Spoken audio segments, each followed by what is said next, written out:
Okay, Savvy, you are listed as closed captioner, so hopefully everything should be good to go for you. Thanks.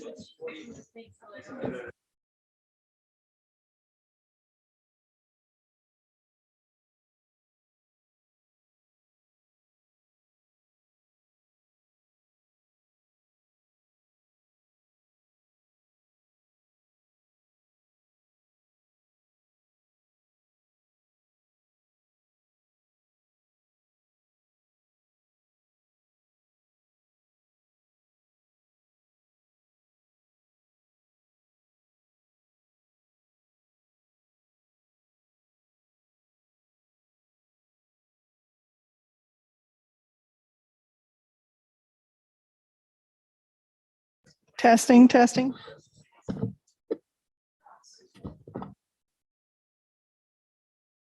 Testing.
Hello, Ms. Hale.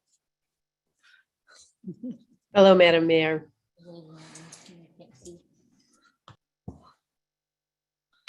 We will bring the assembly meeting to order for February 28th.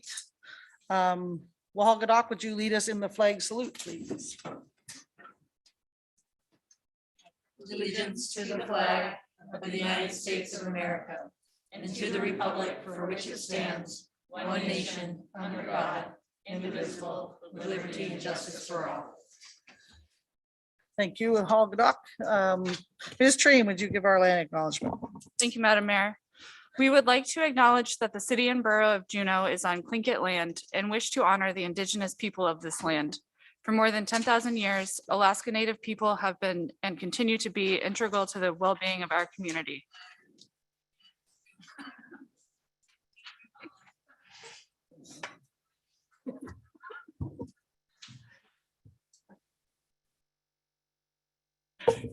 Apologies, Madam Mayor. I was double checking to make sure we were live streaming on YouTube, and we are. All right, good to know. Thank you for checking. Ms. Treen, will you carry? I will. We are grateful to be in this place, a part of this community, and to honor the culture, traditions, and resilience of the Tlingit people. Kunalshish.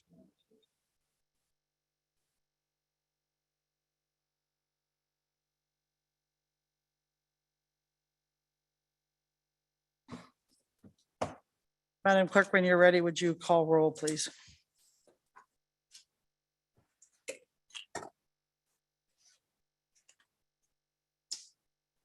Thank you, Madam Mayor. Ms. Wall, Present. Wahagadok. Here. Ms. Hale, Here. Ms. Hughes Candies, Here. Mr. Smith, Here. Ms. Treem, Here. Mr. Bryson, Present. Deputy Mayor Gladysevsky, Here. and Mayor Weldon. Here. A quorum is present. Thank you, Madam Clerk.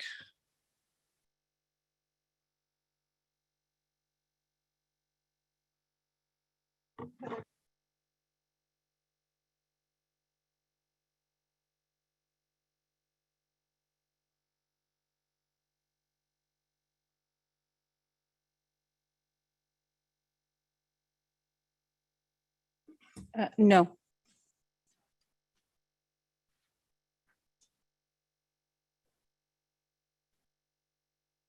Can you also see if Andrea Caliente Lati is on? Please.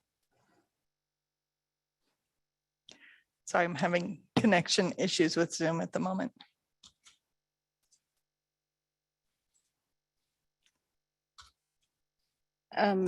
Thank you, Madam Mayor. We have a lot of people in attendance on Zoom, but neither of those two individuals are currently on. All right, thank you for that. So that brings us to the special order of business. We're going to first start with Mr. Barr. Thank you, Madam Mayor. I just wanted to give you a quick update related to Emergency Operations Center activities. So you may have saw that we reduced the community's risk level down to level 1 or minimal today. As a reminder, the Emergency Operations Center is a joint effort between the city, the hospital, and the Division of Public Health. The impact of that is that all of the community mitigation strategies become recommended rather than required, and that exemption requests for large gatherings are no longer required, although we continue to be available to event planners if they wish to seek us, and we can advise on best practices. Masking remains something that organizations and businesses can individually choose to require if they wish. In city facilities, we are continuing to require masking for the time being, although our internal operations guidance is under review. It takes us a little bit longer to steer that ship than the EOC and the broader community mitigation strategies. So that was all. Thank you, Madam Mayor. Thank you, Mr. Barr. Madam Clerk, will you please give instructions for public participation and give us a little blurb on YouTube, please? Thank you, Madam Mayor.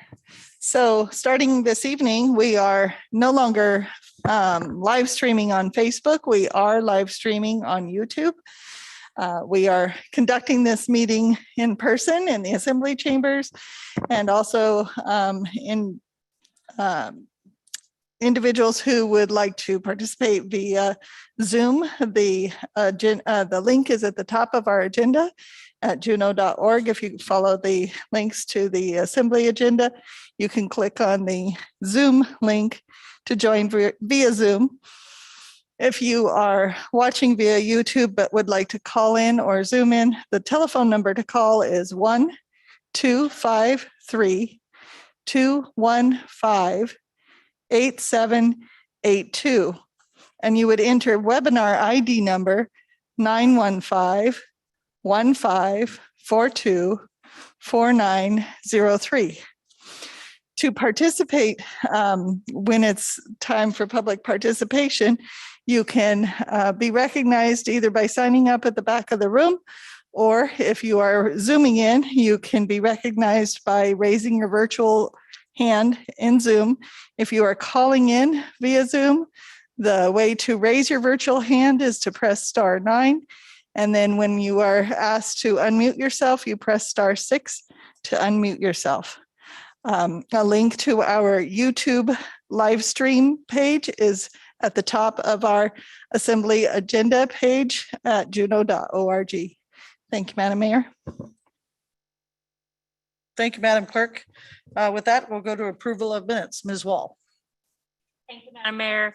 I move the Assembly approve the minutes from the December 13th, 2021 regular Assembly meeting and the February 17th, 2022 special Assembly meeting, and I ask for unanimous consent. Any objection? Seeing none, those minutes are approved. Mr. Deputy Manager, do we have any agenda changes? No agenda changes. Thank you. This leads us to public participation on non-agenda items. And as we're anticipating a lot of public comment tonight, we will be limiting to 2 minutes at this time.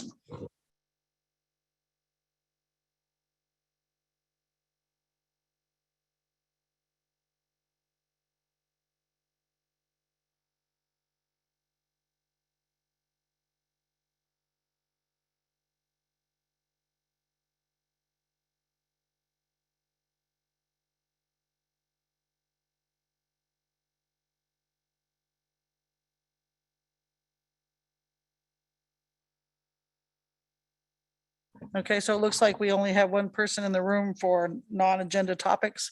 Mr. Quayle, you want to come up?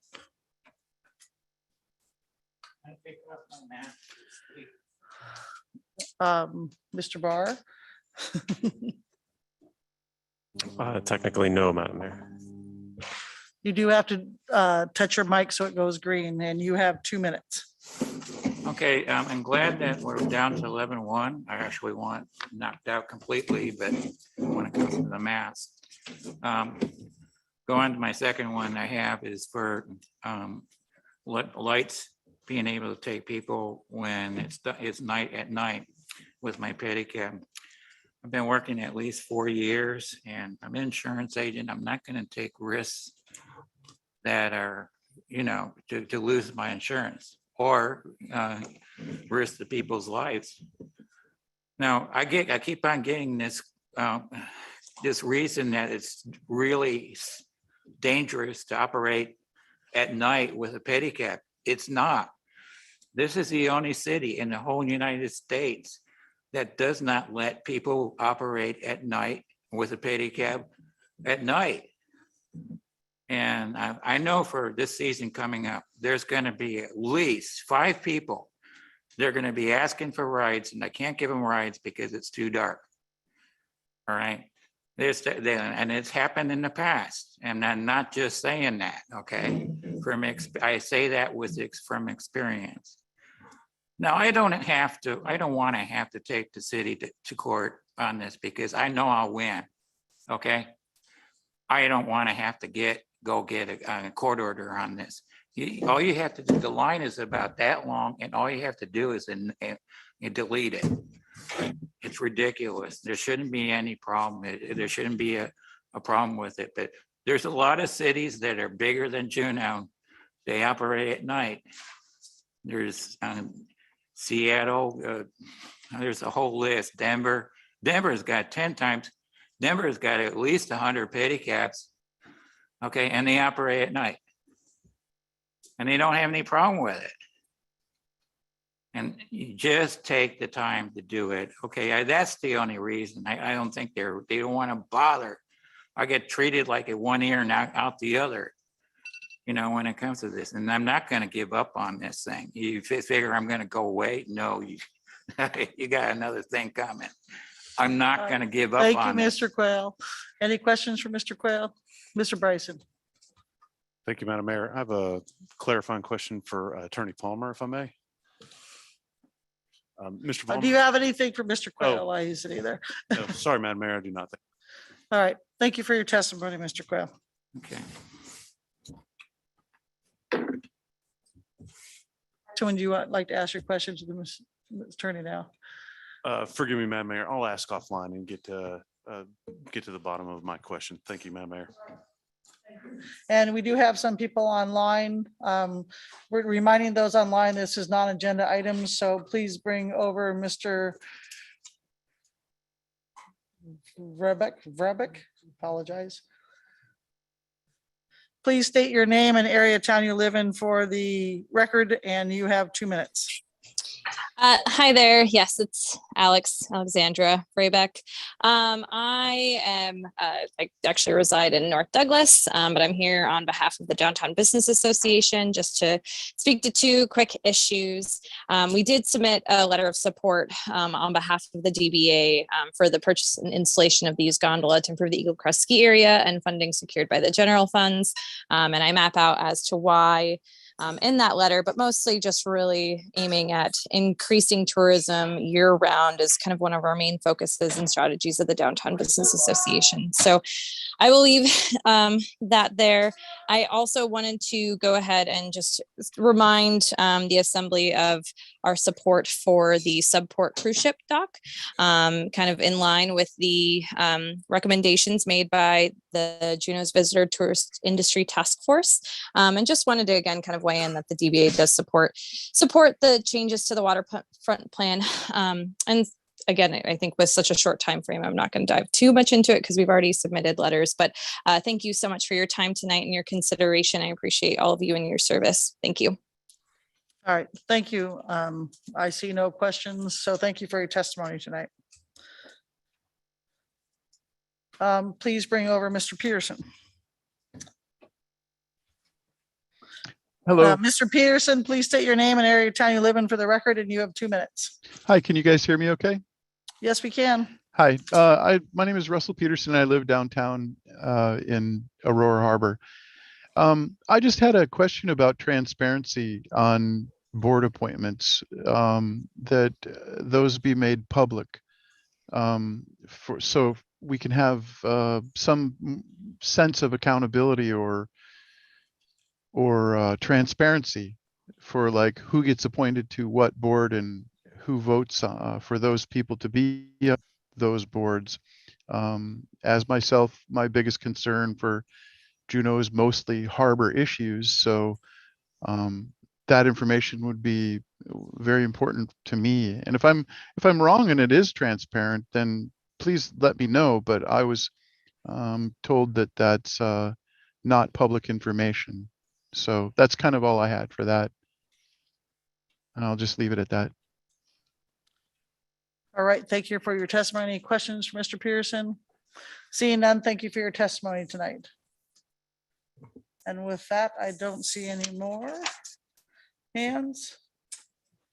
And if for people in the room, you can sign up when you want to testify for agenda items. I still have 2 on that piece of paper.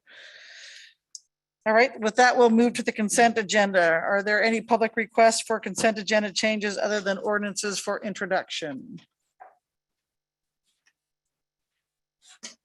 Seeing none, are there any assembly requests for consent agenda changes? Seeing none, Mr. Smith. Thank you, Madam Mayor. On item 4 of the consent agenda, the marijuana license renewals, I've done contract work for the 2 licensees listed in this section. I've been advised by the attorney that I do need to abstain from voting, but since it's the consent agenda, I believe the instructions are that should it pass, that my name be shown as abstaining from these two items. Thank you, Madam Mayor. Thank you, Mr. Smith. Anything further from anybody else? Seeing none, Ms. Glaszewski. Thank you, Madam Mayor. I would move the consent agenda and ask for unanimous consent. Any objections? Seeing none, the consent agenda moves. So we'll move on to public hearing. Item A, Madam Clerk. Thank you, Madam Mayor. This is ordinance 2021-08B as amended Y. An ordinance appropriating $25,000 to the manager for a grant to Sea Alaska Heritage Institute for the 2022 celebration event. Funding provided by general funds. Thank you, Madam Clerk. Mr. Deputy Manager. This ordinance would appropriate $25,000 of general fund for a grant to Sea Alaska Heritage Institute to support the 2022 celebration event.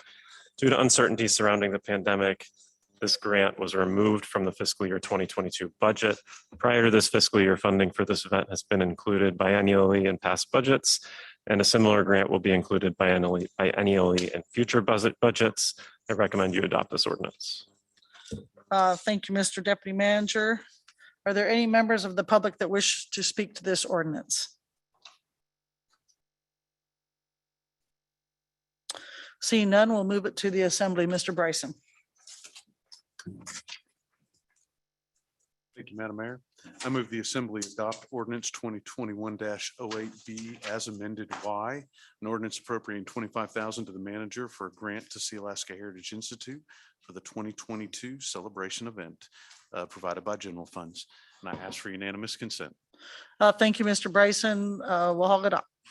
I'm not objecting, but I do want it to go on the record that I'm abstaining from this vote, or have it shown as a Sea Alaska sitting board member. Sea Alaska Heritage Institute is affiliated with us, so I think it's proper for me to sit this one out. Thank you for that.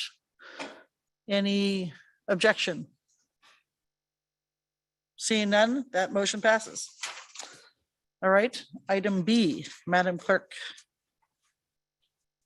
And Ms. Cathcart, I don't know if we have anybody from the hospital on there that you might want to move over. Thank you, Madam Mayor. This is ordinance 2021-08B as amended X.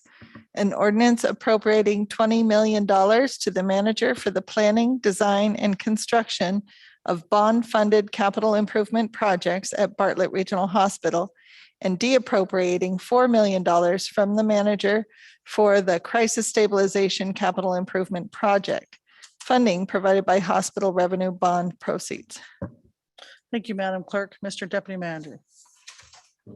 This ordinance would appropriate $20 million of bond proceeds for the planning, design, and construction of the following projects at Bartlett Regional Hospital. Emergency Department addition, $12 million. Crisis Stabilization Center, $8 million.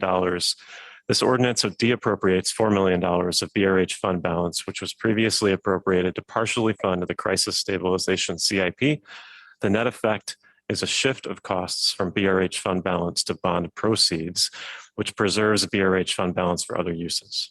I recommend you adopt this ordinance. Thank you, Mr. Deputy Manager. Is there any member of the public that wishes to speak to this ordinance? Seeing none, we'll bring it back to the assembly. Ms. Hughes Candies.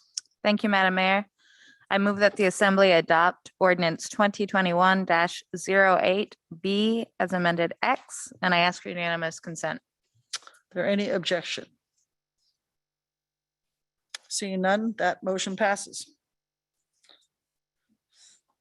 Item C, Madam Clerk.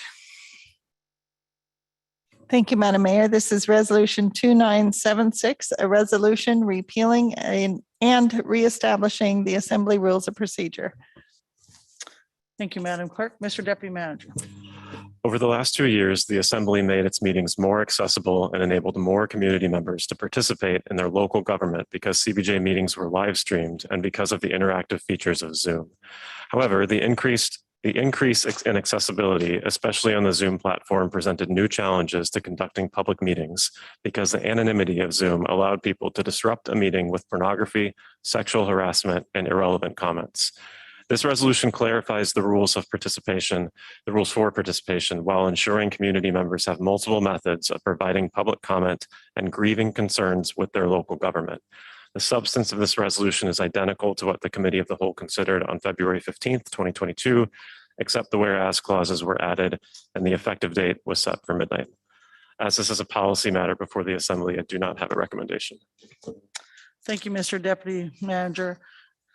Are there any members of the public that wish to speak to this resolution?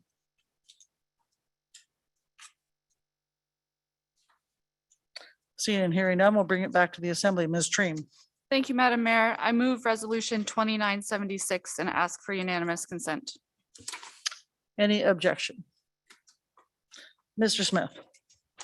Thanks, Madam Mayor. I'm interjecting for the purposes of a couple of questions. On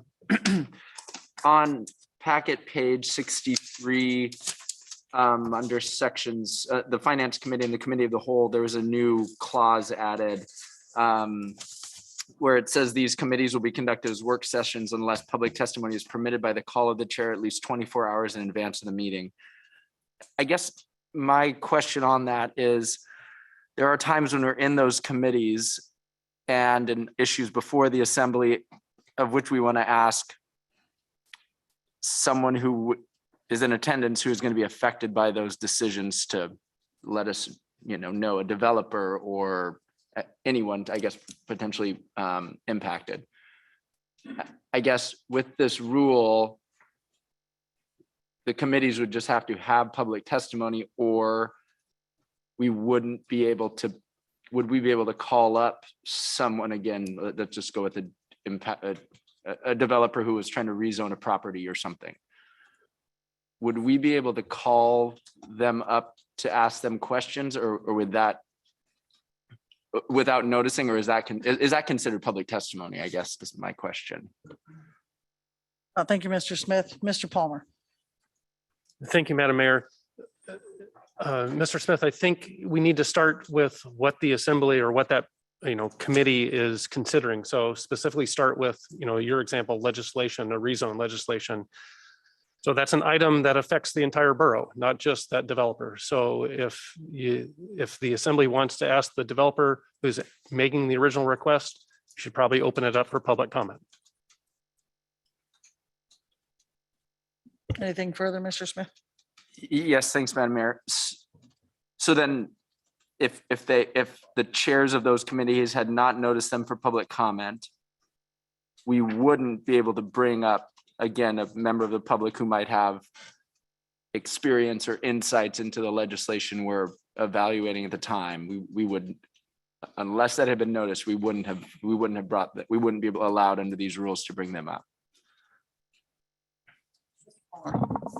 You're correct, Mr. Smith, and I'll contrast that to other things that these bodies consider. So whether it's the Finance Committee or the Committee of the Whole, once a year we usually get an update from on the Juneau Economic Plan, and so that's not legislation. That's an update from the body, the board that you've asked JEDC to provide you an update. So that would not be public testimony.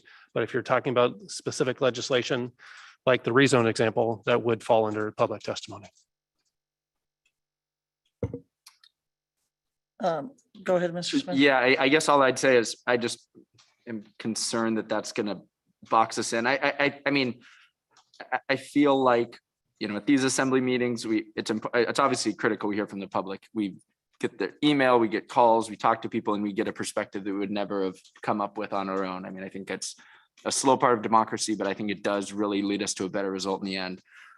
At the same time, there are times we just need to get to work and doing some of these work sessions in finance and the Committee of the Whole. I guess I'm kind of looking to the Deputy Mayor and maybe the Finance Chair to say, is this actually functional, or is this going to then now kind of slow down our work sessions, or we potentially won't be able to hear from people that we sometimes need to hear from, or that it's helpful for us to hear in those committees. Ms. Gladysewski, Thank you, Madam Mayor. I actually brought this up at the committee of the whole and didn't get much traction. I don't think we should box ourselves into at least 24 hours. I would, by the call of the chair is what it used to say, is my recollection. And someone added in 24 hours. I would also assume that this would mean, I have assumed that if you wanted to have public testimony, if there's 5 items on the agenda, you could call for public testimony on one of them, but you didn't have to take public testimony on all 5 of them. That's what I have been assuming we could do with this. So it causes me less heartburn. I would prefer that it didn't say 24 hours. Ms. Dream. To answer Mr. Smith's question from the Finance Committee perspective, the Finance Committee in my time on the Assembly has never taken public testimony. There's one meeting when we introduce the budget, but that's actually a special Assembly meeting. So it doesn't affect the Finance Committee's operations as it has been operating. Thank you, Ms. Trim. And Ms. Wall, you had a comment? Okay. I'll Go just ahead, follow Ms. up Glasser. briefly. We have at the committee of the whole, we've only done it when we've decided in advance, really. It's like, we'll take public testimony on this particular item. We haven't much called up a person randomly who happened to be in the room, if that's what you mean. But it's still in my opinion, boxes us in unnecessarily to say 24 hours.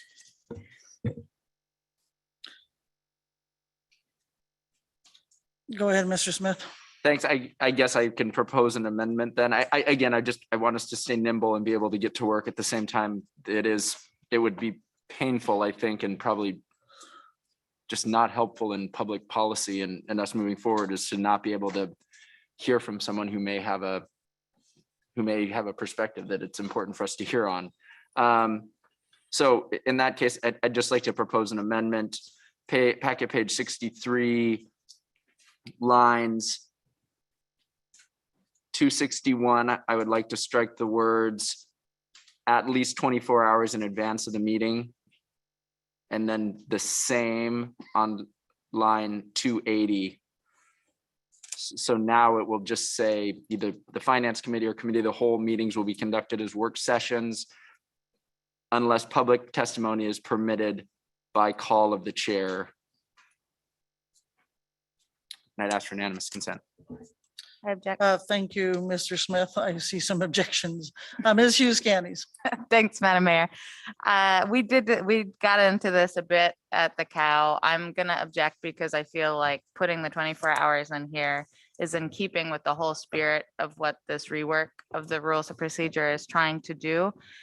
I will also note that based on my own personal experience on the Assembly, I actually think that was a great example and a great answer of thinking of rezone legislation and thinking of the kind of situation where we might call someone up. 24 hours is a pretty small window that I do think one of the goals of this assembly is, and I'm using goal loosely, I'm speaking on what I perceive our philosophy to be, but that we want to be accessible to the public and that we want our accessibility to be equitable to the public. And we all know that these are sometimes complicated systems to navigate.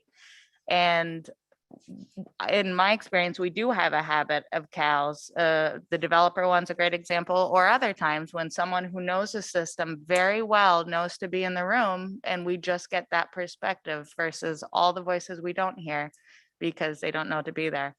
Will giving them 24 hours notice, get more voices in the room? I'm not sure, but I think keeping the 24 hours in here is consistent with the rest of what we're trying to do with the legislation. So I'll object. Thank you, Ms. Hughes Candies, and somebody else objected down there. Mr. Bryson and then Ms. Tree. Thank you, Madam Mayor. I'm not sure who this question is for, but the rewrite, the ordinance that we're looking at right now, does it make public testimony more available than what it was prior to the pandemic? That have the rules that we've changed made it more accessible for the public to provide public testimony? Are we going into more availability, or are we moving in a more restrictive way? What do we have now versus what we had before the pandemic? Thank you, Madam Mayor. Thank you, Mr. Bryson. Mr. Palmer. Thank you, Madam Mayor, and thank you, Mr. Bryson. I'll take that one. So one of the big critical differences now versus prior to the pandemic, prior to 2 years ago, is that we allow public testimony via Zoom, and we didn't have that tool available to us before then. So if that's the metric, then I think we've significantly increased accessibility and public testimony opportunities. Thank you, Mr. Palmer. I have Ms. Treem and then Ms. Hale. Thank you, Madam Mayor. I object for similar reasons to Ms. Hughes Scandies. I think that the way we are currently operating our meetings really gives kind of a leg up to the people who know how to play the game and who know how to come to a meeting and get access. And I think it's a matter of fairness and, equitable access to us on the things that we are legislating about. And I think if we are putting a public notice for testimony in the meetings where we are going to have that will let people know who otherwise would not have known to show up to know how to play the game, more or less. Thank you. Thank you, Ms. Treem. Ms. Hale. Thank you, Madam Mayor. I also support the objection. I'm just looking at packet page 67, lines 434 through 436, basically. And that I think the 24-hour notification goes with these lines, because these lines say that members of the public that wish to provide oral public comment via remote participation must notify the municipal clerk in advance prior to the meeting. And so that 24-hour notification lets people know if you're going to participate by Zoom or by telephone, you need to let the clerk know. So I support that 24-hour notification. I agree, we want to be as nimble as possible. I think in practice, people usually are very aware of what's in the packet of the meetings that they're going to chair. And so in practice, I think they usually have a very good idea well in advance of the meeting if they're going to need testimony. Thank you. Thank you, Ms. Hale. Mr. Smith. Thank you, Madam Mayor. I withdraw my amendment. Thank you, Mr. Smith. Okay, we go back to the main motion. Any objections? Mr. Smith. Thanks, Madam Mayor. I know we need to do this. I kind of feel like maybe we didn't settle on principles the last time we did it, so I'm not totally just happy on how we're doing this. So I do have issues just with requiring notification prior to the meeting. I'm not sure how that's going to affect clerk workload. Anyway, I think I think it's important for us to just allow the public to engage. I think that gives them a sense of participation and connection to their government. I know I understand why we need to take these actions, and I realize we need to do them quickly, and that every time we're not, we're potentially just exposing people to terrible behavior. But I'm gonna oppose just because, or to object because I just don't think this is the perfect, or this is the best fit. And I have some problems with some of the pieces in it. Thank you. Thank you, Mr. Smith. Mr. Bryson. Thank you, Madam Mayor. I kind of empathize with Mr. Smith. I hear what he's trying to say. We want to be able to make sure that we are allowing for as much public interaction. We want the public's information so that we can make the best decisions. But a reasonable rule of sign up or show up is not being unreasonable. We are asking, if the public wants to be responsible enough to give us information to help us make better decisions, then it's not much to ask them to be responsible enough to either show up or sign up. And it's as simple as a phone call. If they're like technologically unavailable, a phone call to the clerk would get an alternative method. So right now, this show up or sign up method actually encompasses everybody, and the special, I got the phrase, the special,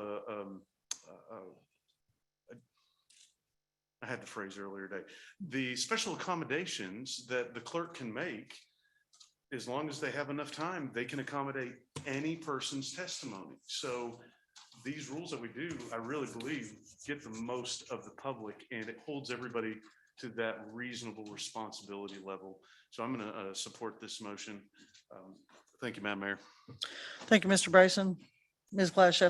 I'll just note that I will support this. I have some of the same concerns Mr. Smith does, however. The idea that we're expanding input is not true. We're contracting it from what we currently do. We currently allow people to listen to the meeting and sign and raise their hand to speak. Now we're requiring them to sign up 24 hours in advance. I'm okay with that, but it's not in keeping with what was just said about allowing more people. So I think it is a reasonable compromise that Mr. Bryson said, show up or sign up, but it is somewhat, it is changing what we're currently doing. Ms. Gladys, just a correction, they do not have to sign up 24 hours in advance. They just have to sign up before the meeting. Ms. Wall. Thank you, Madam Mayor. I was just about to make that same correction. Sorry, I stole your thunder. Thank you very much. All right. Any further comments? All right, we have a motion and objection. Madam Clerk, will you please call roll?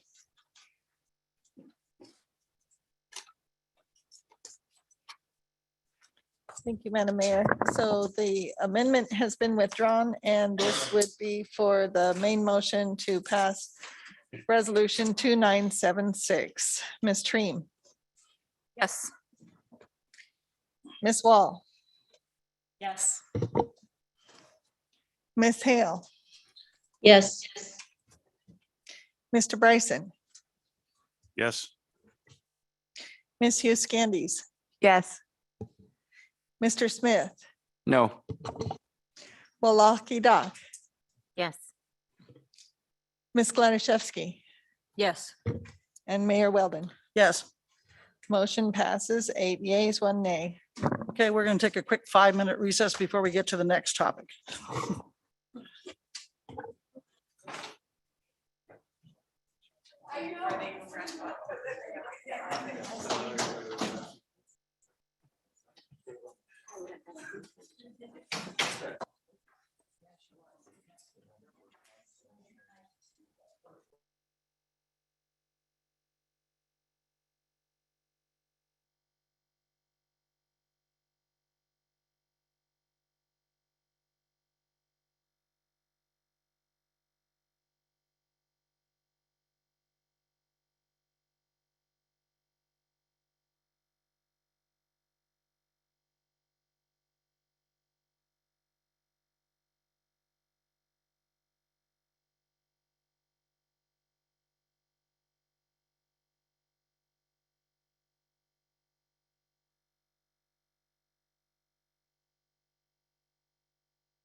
Thank you.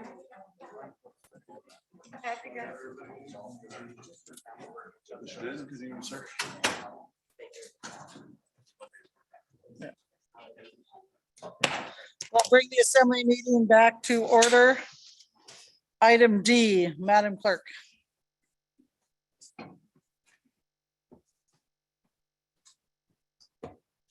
Thank you, Madam Mayor. This is ordinance 2021-08B as amended Z. An ordinance appropriating up to $2 million to the manager for the purchase of a used gondola for Eagle Crest Ski Area. Funding provided by general funds. Thank you, Madam Clerk. Mr. Deputy Manager. Eagle Crest has identified a used gondola, an aerial mountain lift with enclosed cars as opposed to open chairs, in Austria that can be purchased for $2 million, inclusive of the shipping to Juneau. The gondola is appropriately sized and scaled for installation at Eagle Crest to facilitate all-season access to the top of the mountain. This ordinance would appropriate general funds for the purpose of purchasing the gondola and getting it delivered to Juneau.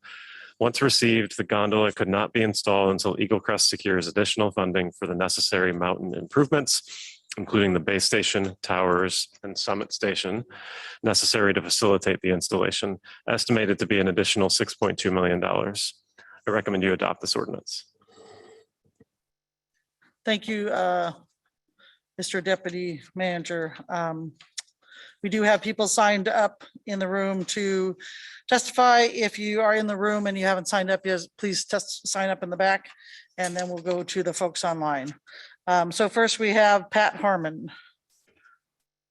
I'd like to pull back on that. I don't want to testify. Okay, no worries. And then we have Dave McCasland.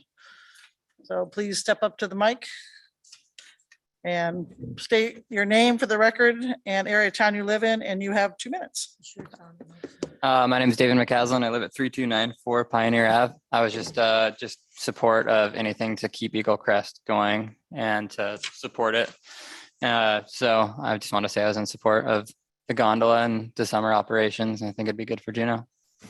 All right, thank you, Mr. Thank you. McCaslin. Next we have Bruce Denton. Mr. Denton, please state your name and area of town you live in for the record, and you have 2 minutes. Bruce Denton. I live on the back loop in the valley. I think what we have before us is an opportunity that is something that we don't want to miss. I think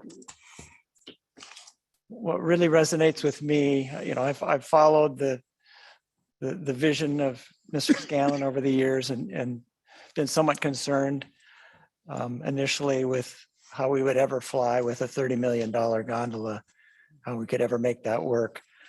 I think the point that I'd like to make, particularly tonight, is that by being able to buy this lift at a price point that we will never see again, and I firmly believe that to be the case, offers us the opportunity as a community to decide what level of tourism we are willing to accept up at Eagle Crest without compromising the quality of life that we all enjoy. The pro forma I've spent quite a bit of time looking at. We have the opportunity to carry this thing to the point where Eagle Crest can actually generate revenue and not only eliminate its subsidies, but address its capital needs in the future, and even have excess funds or revenue capable of subsidizing some of the other wonderful quality of life things that we have in this community, like pools and ice rinks. But we also have the opportunity to stand back and say, okay, what's the level that we want? Where can we go with this? I was just recently down in Mammoth Lake skiing with my son, who's a ski patrol manager down there, and I kind of was struck by what a great area we really do have. I think there's more good terrain at Eagle Crest than there is at Mammoth, even with 25 lifts and a gondola down there. And one of the things that really hit me while I was down there was I'm standing in line and I saw a sign that said, children under 12 ski for free. I think that's where Eagle Crest needs to go. And I think we need to All right, thank move you. forward. Thank you, Mr. very much Denton. for Any your time. questions for Mr. Denton? Thank you for your testimony tonight. there any more sheets in the room? Okay, then No, we'll, Madam Mayor, you have them both. we'll go to Zoom. Please bring over Mr. Dahl.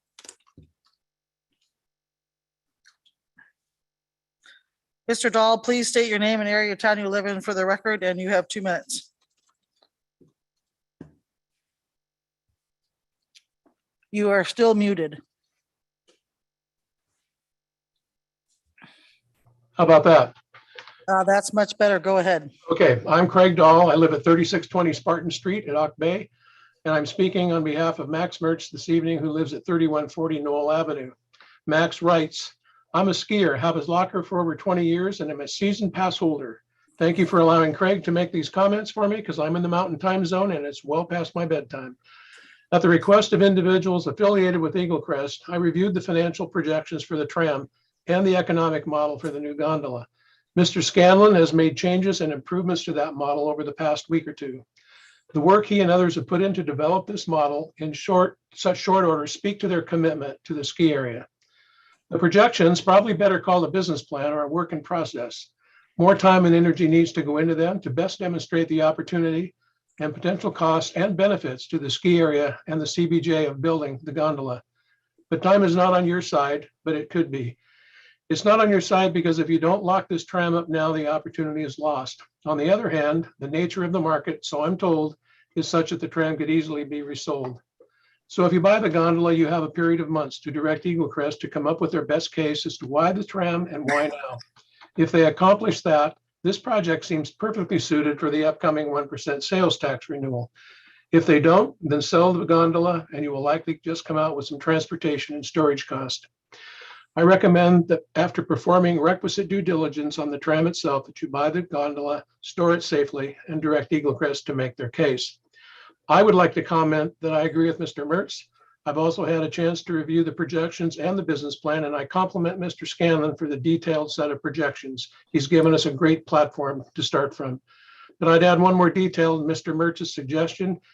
I would purchase the gondola and leave it in Austria without incurring any transportation costs and then work on the plan. If ultimately you can't get there, you've only incurred the purchase price and not any transportation costs to find another buyer. Anyway, thank you for listening, and I encourage you to support this plan.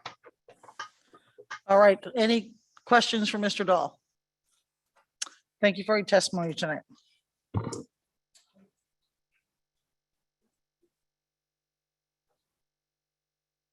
All right, please bring over Mr. Baxter.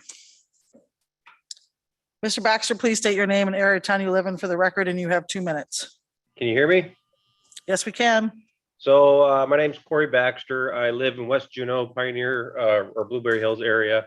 I'm the district rep for the operating engineers, local 302 union. And I just want to say we support this ordinance. I think it'll benefit Juneau a lot. And I also wanted to say that I've had several of our members, heavy equipment operators, and 3 of our contractors that have worked and built the gondola over in Hoonah at Icy Straits. So I believe that if these contractors were to get to work, that they can safely build this in a timely manner and hopefully save some more money for the city of Juneau. And that was it. Thank you. Thank you, Mr. Baxter. Any questions? Seeing none, thank you for your testimony tonight. Please bring over Patricia Collins. Ms. Collins, please state your name and area of town you live in for the record, and you have 2 minutes. All right, can you hear me? Yes, we can. My name's Patty Collins. I live on North Douglas Highway and I'm an Eagle Crest Seasons Pass holder. In the last 30 years, there's been multiple times Eagle Crest has surveyed the public to develop a long-term plan. Each time Eagle Crest users and the community as a whole support summer development and Eagle Crest becoming financially self-sufficient if possible. It would have been great if the summer task force had resurveyed the public and had established this fact. It would have made approving this loan a no-brainer at this moment. There will always be a vocal minority against change, just as we all recently witnessed with the anti-cruise ship initiative. The vocal minority that doesn't want tourists, change, or Eagle Crest working towards financial independence would have shown itself to be just that, a community minority. I would hate for us to lose this opportunity because we haven't reestablished the overall community approval. Crest is asking for a loan, not a gift. I believe that Crest is capable of not just paying back the loan, but eventually no longer receiving CBJ operational funds. I do support the purchase of the gondola. One last comment. In 2019, representatives from the North Douglas Neighborhood Association came forward against the summertime Crest development because of North Douglas traffic. I've lived on North Douglas for 25 years and I've always received my mail there. At no point in these 25 years have I received even a postcard saying this organization exists, how to participate, or much less a survey of my opinion. I have looked for a website or a Facebook page for them and found none. If the Assembly has the opportunity to hear from this group again, could you inquire how they've gone about canvassing North Douglas in order to accurately represent the views of our neighborhood? Thank you. Thank you. Any questions from Ms. Collins? Seeing none, thank you for your testimony tonight. Please bring over Russell Peterson. Mr. Peterson, you've already stated your name and area we live with, so go ahead with your testimony. Yeah, mine's just brief that I'm here to talk about raising the harbor fee, the fees discussion, but then I hear we want to spend $10 million almost to buy something that we don't really need. I think that we should stop spending money and we might not have to raise fees for people. I personally have only been to, I've lived here for 40 years and I've been to Eagle Crest one time to have a hamburger. I mean, it's not my concern, but if you ask me anything to do about the harbor, I can tell you any of the harbors. But to be here talking about raising fees for this, I don't think it's a good idea. I did like the discussion about the access to public meetings. That's a good one, but that's all I had to say about the gondola thing. I think that we should stop spending money that we don't have for things that we don't absolutely need right now, and maybe we won't have to raise fees in hard times. That's all. Thank you. Thank you. Any questions? Seeing none, thank you for your testimony tonight. Please bring over Kathy Coghill. Please state your name and area of town you live in for the record, and you have 2 minutes. Thank you for the opportunity to comment. My name is Kathy Coghill. I live in Douglas and I ski at Eagle Crest. Eagle Crest is trying to find ways to make their operations more profitable, and that is admirable. Ptarmigan won't last forever, and a gondola sounds really nice. Unfortunately, I believe there's considerable potential for this purchase to be a big fiscal mistake, and I encourage you to vote against buying this gondola at this time. I'll make 4 quick points. First, independent review of this particular gondola performed by the SE Group stated, quote, an important component of post gondolas is the control system that regulates the speed, timing, and safety aspects. No data was received regarding the quality or condition of the lift's control system or if it would need to be updated. The upgrade of a control system can be a very expensive project cost. My second point, there are multiple uncertainties about the technical aspects of how this gondola would be formatted. There are only vague and incomplete estimates of modification and installation costs or supporting structure costs. Third, the Assembly was only provided with the latest version of this plan yesterday. This is insufficient time for thorough scrutiny, and we cannot simply trust that the plan is free of errors. I dug very deep into the 2019 Summer Development Plan on the Eagle Crest website, and I found a $2 million error in personnel costs, which completely undermines the premise that the developments would yield greater profits. I did share the details of this error with several Assembly members, and I am concerned there could be similar errors in the new plan. Fourth and final, there are more than 2 options for upgrading the lift service. The either or idea of either grab a super cheap used gondola right now or be stuck with nothing because you can't afford a new one later. This is driving a false urgency to leap before looking. There are other affordable options and can and should be considered. And I'm gonna just add here that one gentleman commented on the idea of leaving the gondola in Austria, and I would support that idea if you do go ahead and decide to buy this. Ms. Coghill, your time is done. Any questions? Thank you for your testimony tonight. Mr. Habinger, please state your name and area of town you live in for the record. Very good. For the record, my name is Don Habiger, and I live on the Back Loop Road near Mr. Denton. At any rate, I'm opposed to the purchase of the gondola at this point in time. I'm going to use a children's story to illustrate that point. If you give a mouse a cookie, they'll ask for a glass of milk. If they ask for a glass of milk, they'll ask for a mirror to see if they have a milk mustache.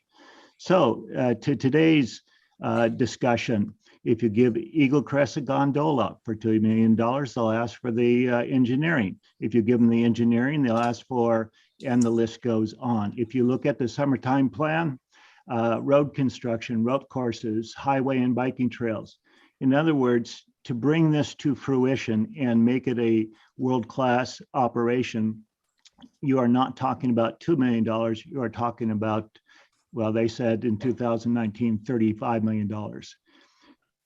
I don't believe that the CBJ, us 30,000 folks can be the capital source for this particular purchase. I really think that they ought to find other capital sources, maybe even commercial, and then look at the project for approval from the assembly. But for now, hold the idea in abeyance. Thank you. Thank you. Any questions for Mr. Habiger? Seeing none, thank you for your testimony tonight. Please bring over Kevin Meyer. Mr. Meyer, please state your name and area of town you live in for the record, and you have 2 minutes. Thank you. This is Kevin Meyer. I live downtown, and thanks for the opportunity to comment this evening.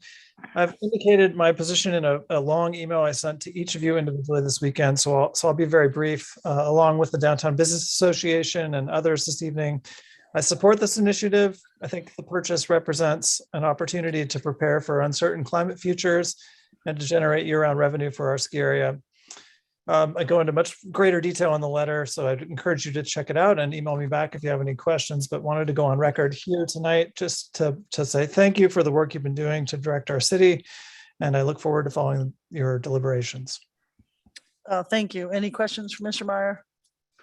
Yes, and thank you for the letter ahead of time. Please bring over phone number last 4 ending in 7562.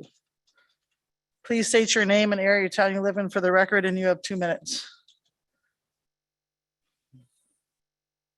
You are still on there. Hello. Hear me? Hello, go ahead. Yeah, hi, my name is Chuck Osborne, and I would just like to say that, you know, Dave has been a wonderful asset to our community. I really appreciate the hard work that he's done on this. However, I just can't stand behind this particular action. There's too many uncertainties, and just, you know, I've been a lifelong skier at Eagle Crest. I'm a lifelong Juneau resident. I just don't see spending upwards of $9 million, which would come to roughly $300 for every single resident of the town. I just don't see where we're going to get our money back, and we'd be in competition against private companies. And you know, there's already huge competition out there for the cruise ship passengers and for people to do this other stuff. And why would you want to take a 45-minute bus ride to Eagle Crest to go on a gondola when you can walk across the street and go on one? I don't see it happening. I think the business model is rushed. You know, I know it's a good deal to get this thing, but nobody's ever even seen it. We're purchasing something sight unseen, and I'm sorry. I really like Mr. Scanlon, and I hope he keeps continuing on this sort of activity. Just keep searching for more ways, but I just can't support it at this time. Thank you. Thank you. Any questions for Mr. Osborne? Seeing none, thank you for your testimony tonight. All right, Mr. Dorego, please state your name and area of town you live in for the record, and you have 2 minutes. Thank you. You can hear me okay? Yes, we can. Perfect. My name is Don Dorego, and I live at 1775 Dimmond Ave Drive. Sorry, my mistake. And I am here today representing my grandmother, Lucinda George, who is an heir of Jimmy George Sr. And I just wanted to come in and put it on the record that we can't overstate our support for this ordinance and what it would give to our mountain. And you know, Eagle Crest operations expanding into summer and year round is just a huge boon for the community, and it gives people the opportunity to really get up there and see what a special place we live in. And, I think that it is complementary to something like the tram that was brought up earlier. I think that the two would just be great as a boon for one another. And yeah, I'll keep it short, but I'm very excited and just want to say that Eagle Crest and especially Dave Scanlon have been incredibly gracious with their time and energy. Thank you. Any questions? Seeing none, thank you for your testimony and best wishes to your grandma. Thank you. With that, please bring over Tracy Crabshack. Please state your name and area of town you live in for the record, and you have 2 minutes. Hi, thank you. This is Tracy LaBarge, and I live over in Douglas. I just want to briefly say I approve my support for what Dave Scanlon has done and the ski area format to coming to Alaska. I actually spent 6 years at Winter Park Ski Area, which was a city-owned ski area by the city of Denver. And we struggled as ski bums to ever find work in the summer. And until they started making improvements with gondolas, mountain bikes, we never had year-round work and we had to leave. So I appreciate the vision. I've skied all over the world, and this is really a world-class ski area that I think we haven't tapped into the potential. I think Dave has the right vision, and I just wanted to give my support. Thank you. Thank you. Any questions for Ms. LaBarge? Seeing none, thank you for your testimony tonight. And please bring over Laura Lynn Swanson. Ms. Swanson, you have 2 minutes. Please state your name and area of town you live in for the record. Thank you. This is Paul Swanson. Sorry, Paul. My wife's computer. At first I was opposed to this because of a top drive mechanism in that location. But I have since been with Dave and talked to Dave, and they have now engineered it for a bottom drive, bottom tension. And I am in favor of this machine now. And there's one thing that was put out about Ptarmigan lift being used when it's installed, and that is not true. So anyway, that's it for me. I'm for Dave. He's doing a good job. He has some good ideas. Thank you. Thank you. Any questions? Seeing none, thank you for your testimony tonight. Please bring over Peter Nave. Mr. Nave, please state your name and area of town you live in for the record, and you have 2 minutes. Yeah, hi. My name is Peter Nave. I live in downtown Juneau. I already sent an email to the assembly email that hopefully you guys received. But I'd just like to verbally express my support for this particular project and the purchasing of the gondola. I'm a local mountain professional. I do a few different things in the community throughout the year. And I just wanted to say as a professional that this represents a real opportunity for private businesses to partner with Eagle Crest and create some new tour offerings. So although this is a financial opportunity for Eagle Crest itself, I think it could also be a catalyst for new private business ventures, things along the lines of the zip line that currently partner with the mountain. And I am one of those opportunists. So thanks, Dave, and thank you, Assembly, for your time. All right, thank you. Any questions? Seeing none, thank you for your testimony. Okay, I see nothing further, so we will close public testimony at this time. For the Assembly, we have Mr. Scanlon here and Mr. Satry, if we have questions for either one of them, and we also have Mr. Rogers in the back, of course. So with that, we'll bring it to the Assembly. Wahaga. Yes, I move ordinance 2021-08 be as amended Z. And I'll object for purposes of discussion. For purposes of a question, or did you say? Discussion. Okay, do you want to speak to your objection? Yes, thank you. There's some great feedback that we heard tonight on both sides of this, and I wish we could share and you could see all the emails we've gotten on this, because there's been quite a conversation taking place in our community coming from multiple sides. And I guess in testimony tonight, I guess I did have quite a few questions that were raised in what was said and what was spoken to us, and also what we've been receiving via email. There seems to be a lot of information out there, and not a lot of information in our hands that we can counter the questions that are being raised along with what's being stated from the public. And just for instance, one of the supporters of this just said that the drive is now going to be on the bottom, which I had read that it was going to be on the top. And so that's new information. And it just seems like there's so many moving pieces to this that we don't have all of the pieces or components of this to make a sound decision at this time. I wish we had more time on this. I wish that the people selling this would give us a little more time. And if we had more time, I'm sure we could get all of these questions answered and be able to make a sound decision before jumping into this. But at this time, based on the information we received, based on the packet of information we have, I would have to vote no, just to make and to have a responsible decision-making on my shoulders for the city and for the borough. Thank you, Olga. And I probably should have asked for questions before I asked for a motion, so my apologies. So we'll be pretty liberal with objecting for purposes of a question. Ms. Glaszewski. I have a question for Mr. Scanlon, if he could come up. And it's about the idea that someone mentioned about keeping it in Austria. I think Wahagita expresses a lot of the concern from many of us. So there are many doors you have to get through. Do you support summer tourism? Do you support a gondola? And then do you want this gondola? So I'm on this gondola question because that's the question before us.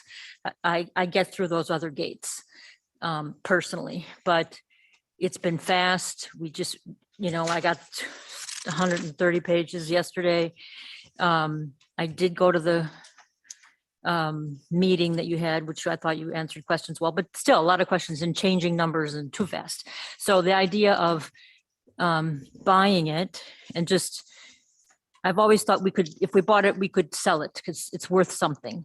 But if it comes all the way to Juneau, we have to pay for all the way to Juneau. So what are the logistics, or can it be done? If we buy it, can we leave it in Austria in their parking lot for X time and figure out a lot more of these questions that are just not done? So what is your knowledge about putting it in a box, leaving it in their parking lot for a while? That'd be 25 boxes, Mr. Scanlon. That's Exactly. correct. 25 very large boxes. Through the chair, thank you, Madam Deputy Mayor. So you are correct. We do have some options, and there's a couple different forks in the road here. So should the Assembly decide to approve the funding ordinance, kind of the first step in the process would be making a 1/3 down payment deposit on the lift. So that comes out to around 450,000 USD. At that point in time, the lift would be then secured for our purchase, would be off of the open market. The next payment would be scheduled for a week before dismantling, which is currently scheduled for April 20th. I think there's some flexibility there. So should we approve the funding ordinance, as soon as the ski area closes, I would go over to Austria with our ski lift engineering company, SCJ Engineering, and we would do a full detailed inspection of the lift at that point in time. Just in case the engineers that would be designing the retrofit see anything wrong with it. So that would allow us a good 6 to 8 weeks to continue our discussions, continue engaging with the community. While I'm over there, I would be able to go and inspect the 2 storage yard options that would be available to us. They would both actually be in Croatia. So we would have some fees to load it at the ski area because they don't have a lot of staging area at the ski area. They're getting ready to receive their brand new gondola that they're installing. So I would be able to personally inspect the 2 storage areas that would be available to us. The seller has said we could expect fees to be around $200,000 USD to load it and for 1 year of storage fees in Croatia. So that would bide us some time and give us a couple opportunities to pivot or resell if something came to light where that was the direction that the Assembly wanted to go. All right, thank you. Can I follow up on? Follow up. So even if we don't leave it in Europe, you haven't inspected it. So would the contract say, we're going to buy it, assuming the inspection, so passes our inspection. Is that correct? Yes, Mr. Scanlon. through the chair. Thank you. Yes, Madam Deputy Mayor, that is my understanding, and that would be the next steps, to be working with legal as we go over those purchase and sale agreements, and that would be reasonable accommodations that the seller would be expecting.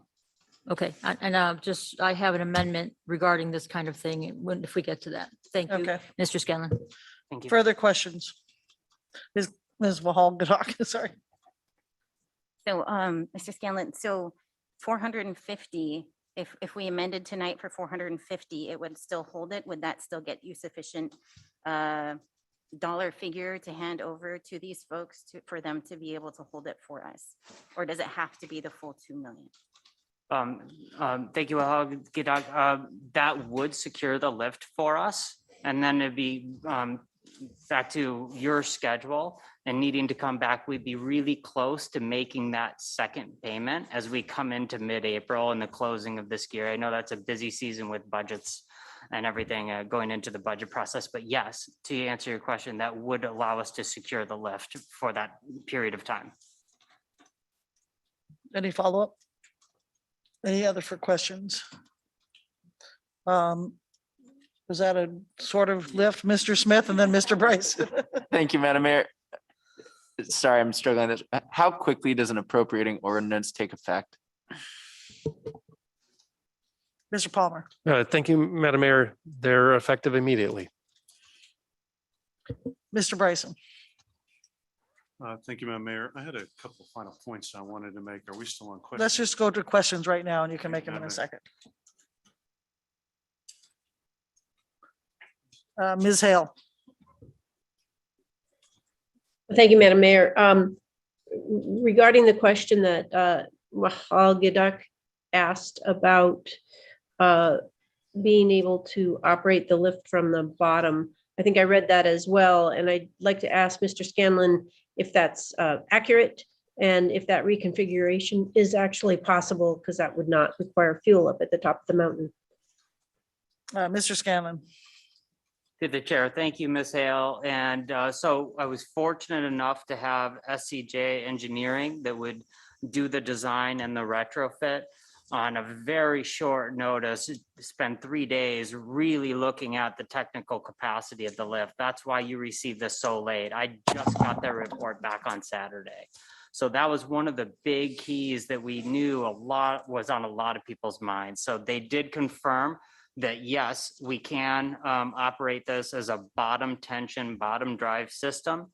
They also confirmed that yes, we can have the midway loading and unloading station where we've envisioned it on the nice flat meadows there at the bottom of the Ski Trail Raven. And they also determined that depending on the configuration of the cabins, we could expect an uphill capacity between 550 passengers an hour and as high as 750 passengers per hour. So those were kind of the big criteria. They also looked through our estimated construction costs, which I had updated with feedback from CBJ Engineering. So they vetted through those as well and found them to be a very reasonable starting point until we get the additional geotechnical data that will kind of guide costs from this point going forward. Any follow-up, Ms. Hale? No, Madam Mayor, thank you. Mr. Smith. Thank you, Madam Mayor. Mr. Scanlon, would you repeat that kind of the payment thing again briefly? I'm sorry. I had the 1/3 down payment now for 450,000, and then how much 1 week prior to the April 20th dismantling? So it'd be another 1/3 a Okay. week prior to dismantling, and then typically the final third as it's being loaded or a week before it would leave the ski area site in Austria is their typical payment terms. And that would be, when was the estimated, when was that date? Estimated late May, early June. Thank you. All right, I have a quick question since I don't see any hands.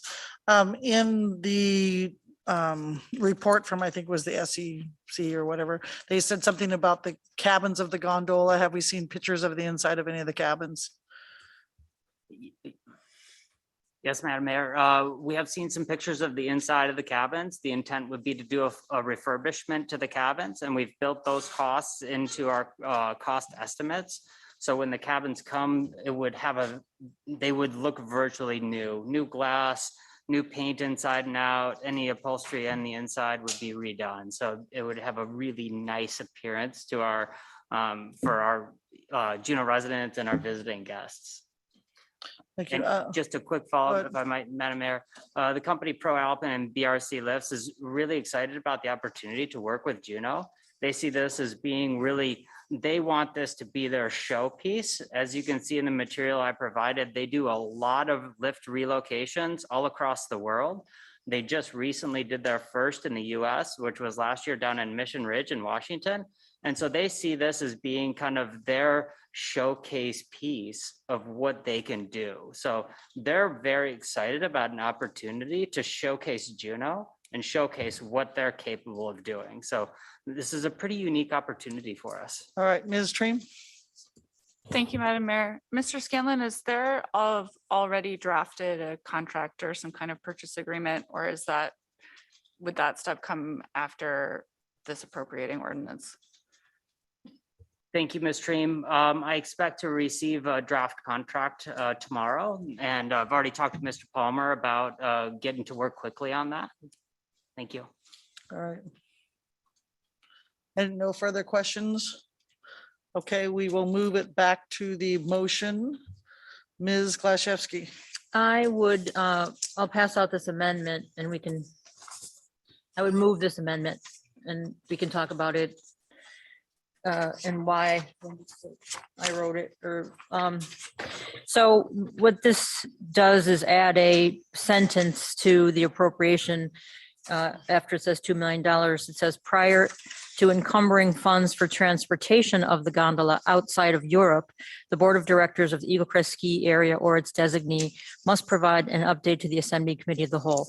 And the idea here is it's my understanding from talking to Mr. Palmer, we have the leeway to appropriate this money and make it clear that it's written like this, so it just says you don't pay for transportation. You can pay for the other things, all the other studies you need to do and storing it.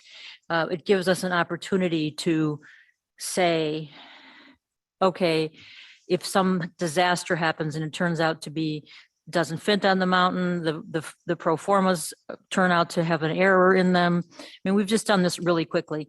It will give us a chance to say, okay, leave it over there and sell it from there. This is assuming that there's more ski areas there, that there's more of a market there, or in any case, the transportation all the way here is not incurred. So, yeah, that's the idea behind this amendment. Okay. I see hands going up and then going back down. Okay. Ms. Tree, Ms. Hughes Cannies, and then Ms. Wall. And then Ms. Hale, sorry. Thank you, Madam Mayor. Sorry to confuse you. What is I don't have the spreadsheet in front of me. What's the transportation amount that we're talking about? Through the chair, Ms. Treem, 450,000 was the shipping estimated cost. All right, Ms. Hughes Candies. Thank you, Madam Mayor. This is just a hypothetical for the attorney based on the way it's written. I assume, but I don't like to make assumptions, that by having the language, the Eagle Crest Ski Area or its designee providing an update would be an opportunity. Is this the way it's written right now? Is it implied that if the assembly said, we don't like your update, don't buy this gondola, that they don't have the money? Mr. Palmer. Thank you, Madam Mayor. I'm smiling. So the language was in there at Ms. Deputy Mayor's direction to be broad, to allow either the board as a body, the board to have the president come or the general manager to come. So that's why it says or designee. And then specifically because of the way the government in Juneau is set up and the powers that you have as an assembly, if at this committee of the whole meeting, the body said this is a no-go, then that would be a no-go for finance to greenlight fund. So you could lock something up if you didn't like what you heard. All right, Ms. Can I Wall. just make a comment or answer that? Sure. Thank you, Madam Mayor. Thanks for letting me butt in. It's also, given this schedule, if it's all done before April 20th, they won't have to put it in 15 boxes and leave it there. So it's broad enough to accommodate all of that. That's all. Ms. Wall. Thank you, Madam Mayor. I'm not 100% sure I'm following all this. Maybe a question for Mr. Palmer. So would our contract be structured in a way that allows us to not pay for the transportation costs until a certain date? Is that how we Mr. would Palmer. actualize this? Yeah, thank you, Ms. Wall. So we're in the early stages. So if the assembly greenlights the appropriation with this amendment, then that limits what contract the ski area could sign. So yes, if this amendment gets adopted, then the roughly $450,000 in shipping could not be promised to be paid until after there was an update at a committee of the whole meeting. Any further follow-up, or does that answer your question? All right, Ms. Hale. Thank you, Madam Mayor, and thank you, Ms. Wall, because that's the perfect segue for me, which is, and thank you, Mr. Palmer. So my question is for Mr. Scanlon, who I believe is the person who's primarily been dealing with the ski area in Austria. I think I like Ms. Gladaszewski's amendment. Do you see any issues or problems or questions that this forces you, or do you think this is something that would work? Mr. Scanlon. To the chair, Ms. Hale, I greatly appreciate that question because I was about to try to ask a clarifying question of Mr. Palmer. So I believe we would need to have some language in the contract that would provide enough funds to get the lift removed from the ski area. As it comes down, it's gonna have to be loaded on trucks and trailers and removed off the side of the mountain. We could probably have some language in the agreement to a location within proximity of the ski area for future storage.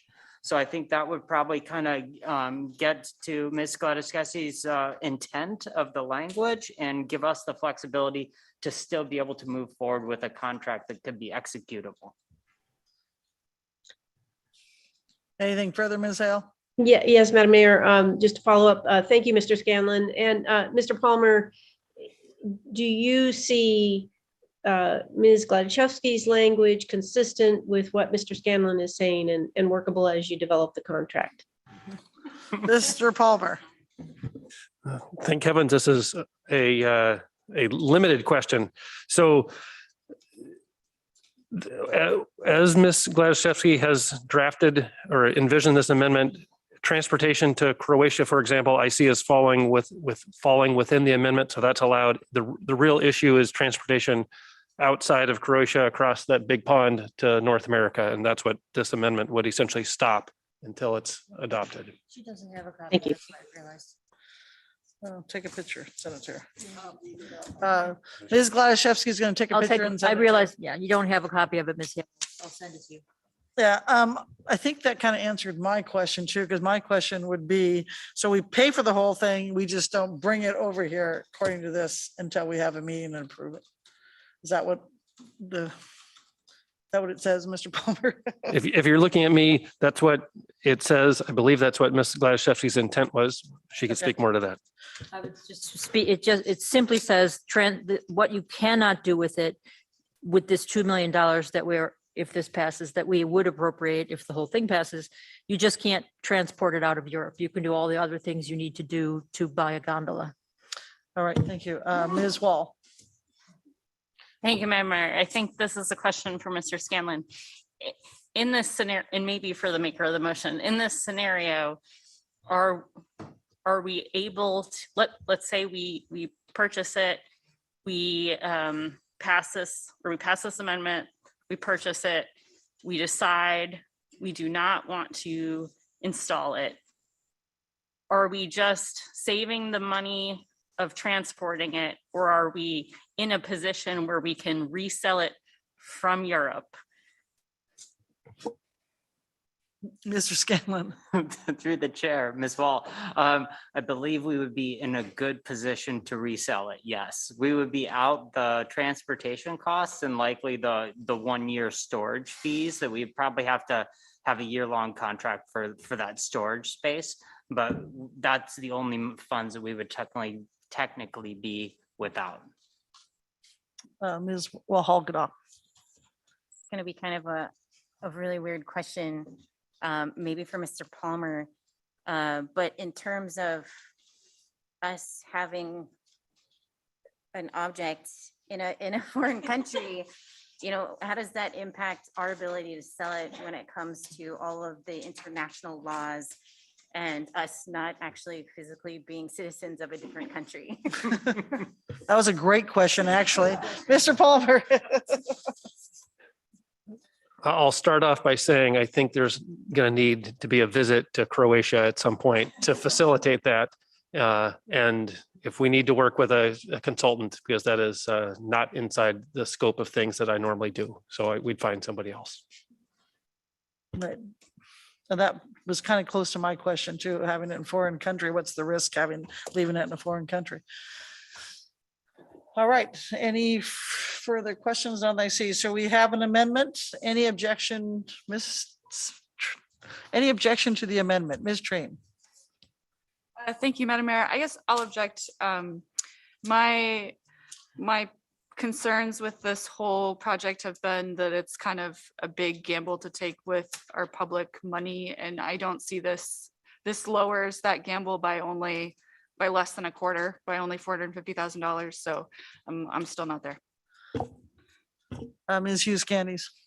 Thanks, Madam Mayor. Just the ending of the questions there actually provided another question, or maybe Mr. Palmer doesn't have this information, but Mr. Palmer, I believe the word the mayor used was risk. So do you, from this not being the wheelhouse of being the CBJ attorney, is there perceived risk from your point of view with the information you have in front of you right now?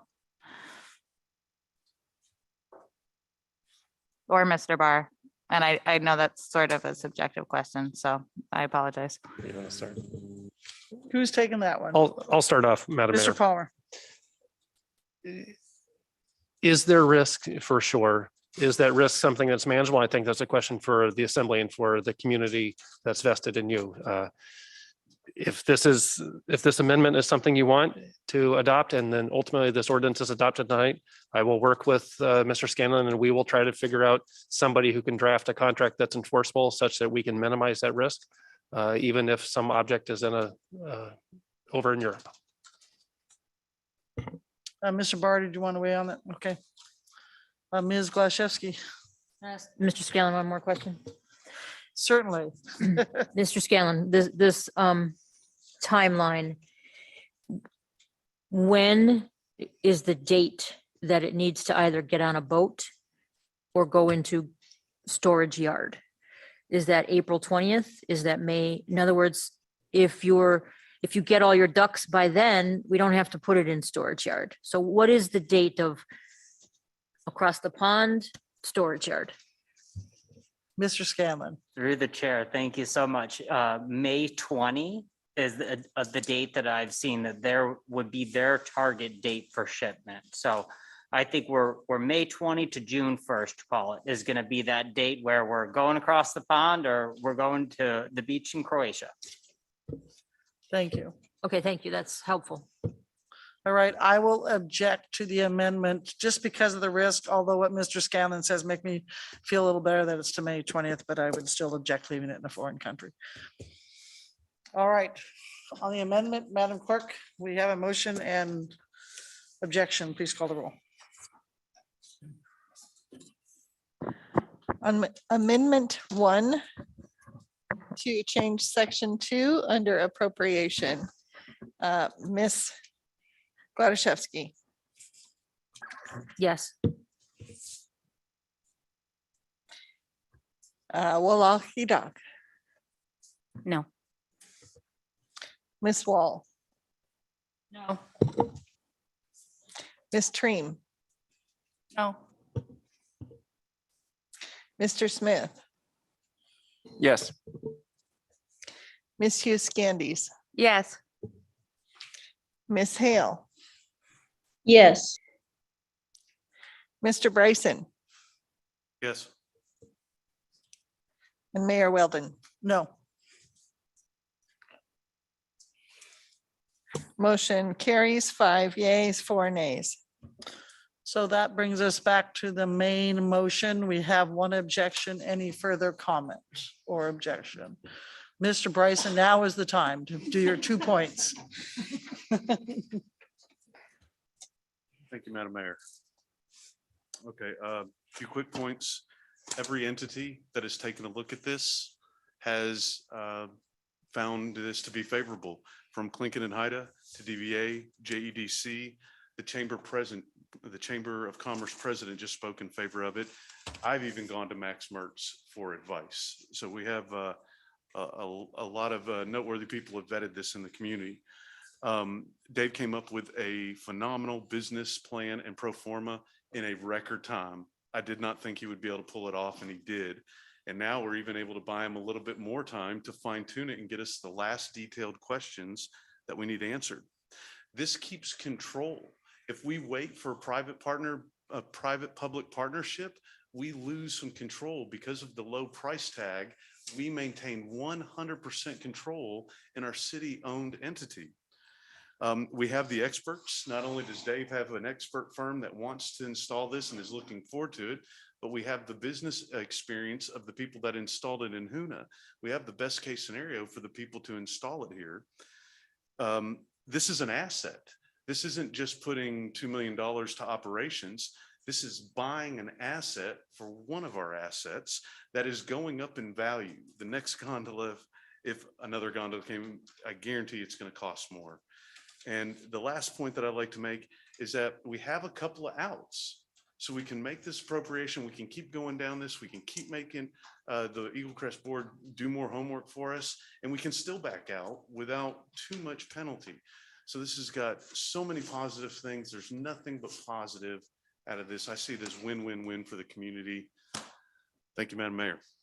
Thank you, Mr. Bryson. Ms. Hale. Thank you, Madam Mayor. Thank you for the opportunity to speak to this.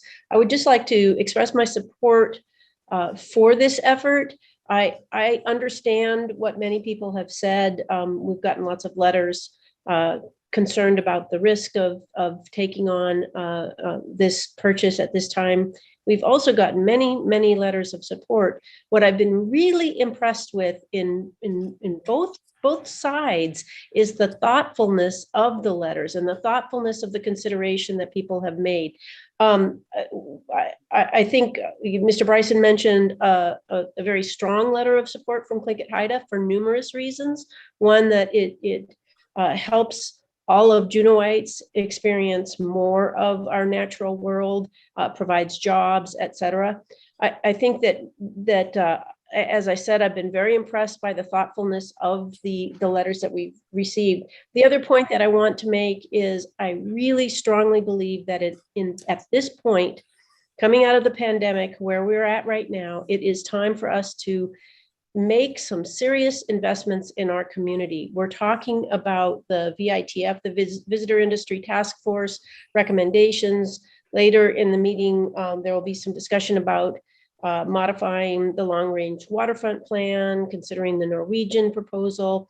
We have the opportunity to take some control of our tourism, which we sometimes have not done in this community. I support this project. I think that overall the risk is low because we would be able to resell this. I think it will take a lot of work to make it happen, but I am strongly in support of this project. Thank you, Ms. Hale. Yeah, thank you, Madam Mayor. Thank you, Mr. Scanlon. And I appreciate what has been said. I appreciate that, man, this would look beautiful up on that mountain. And I am an avid skier, just started snowboarding lessons most recently because I can't handle the ski boots anymore. My legs are getting old. I've thought long and hard about this, and as I said before, I've read so many emails and so many, your giant report on this.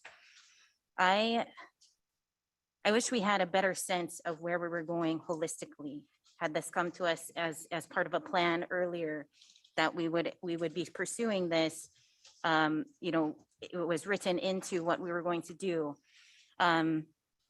I think one thing that hasn't been raised yet is that our mountain is not accessible by every single demographic in Juneau. You have to be of a certain wealth class in order to be able to ski. In order to buy a season pass was a struggle as a single mom for my son. Thank goodness for some of the programs that the city does offer to get our kids up on that mountain. But a few years ago, I couldn't afford a pass for him. And so when we're thinking about how funding and what we fund impacts every single citizen of our community, Eagle Crest doesn't touch every single citizen. And if a gondola pass is going to cost $100 in the summertime, it's still unaffordable for most families in Juneau. And so as we're trying to create opportunities for housing, opportunities that are for affordable housing, when it comes to funding for our homeless population, things that we know we still need to address in this community. And as we add this to the plan and we can plan for it down the road, it is something that I will absolutely stand behind 100%. And as I said before, I wish this had come sooner, but I'm going to still be a no vote on this, and I apologize. Thank you, Holgadoc. Ms. Hughes Gandes, Ms. Wall, and then Ms. Gladysevsky. Thanks, Madam Mayor. I will say that I've wrestled with this decision. It is astounding what can be accomplished when people are motivated and passionate about getting something across, because I voted no in the Cal to move this forward. And the sentiment then from some of the other members was give them 10 days, I believe it was, and see what they can come up with. And the board and Mr. Scanlon has done a lot of work in those days. So I just like to start by saying I really do appreciate that and what you were able to accomplish. I wish that the sort of engagement we've seen publicly, those are the sort of meetings that there's a lot of engagement with the public meeting. There are a lot of people tuned into the task force meeting. Those are the sorts of meetings that the joint task force was supposed to be having. And of course, life doesn't always go the way we plan it. I do not think at this time that formally we've ever said from that task force to the assembly that yes, summer planning is the way to go and this is how we want to phase it in. I'm not trying to slow government down any slower than it needs to be, but I think things like that are really important because the price of this makes it tempting. And if I had 2 million of my own money, I would throw it at the board in a flash. But when it's public money, it really requires a public process. And I will say that the speed at which we've moved on this, sort of echoing some of Wathal Gidak's comments, I truly don't know if we fund this, how we could ever say we should follow a process again when we have some of these other goals and some of these other things that have been lingering on the vine, including, I think, a $2 million request for the Lemon Creek modal path. I believe it's the exact same amount, and we've left that time and time again. And we say, oh, it's important, we should invest in Lemon Creek. But when something comes along, we're willing to swipe out our agendas and move this, move heaven and earth. But that's not to take away from, there's room for all of these things to be progressing. But it is our heavy duty to balance that as we wear these hats and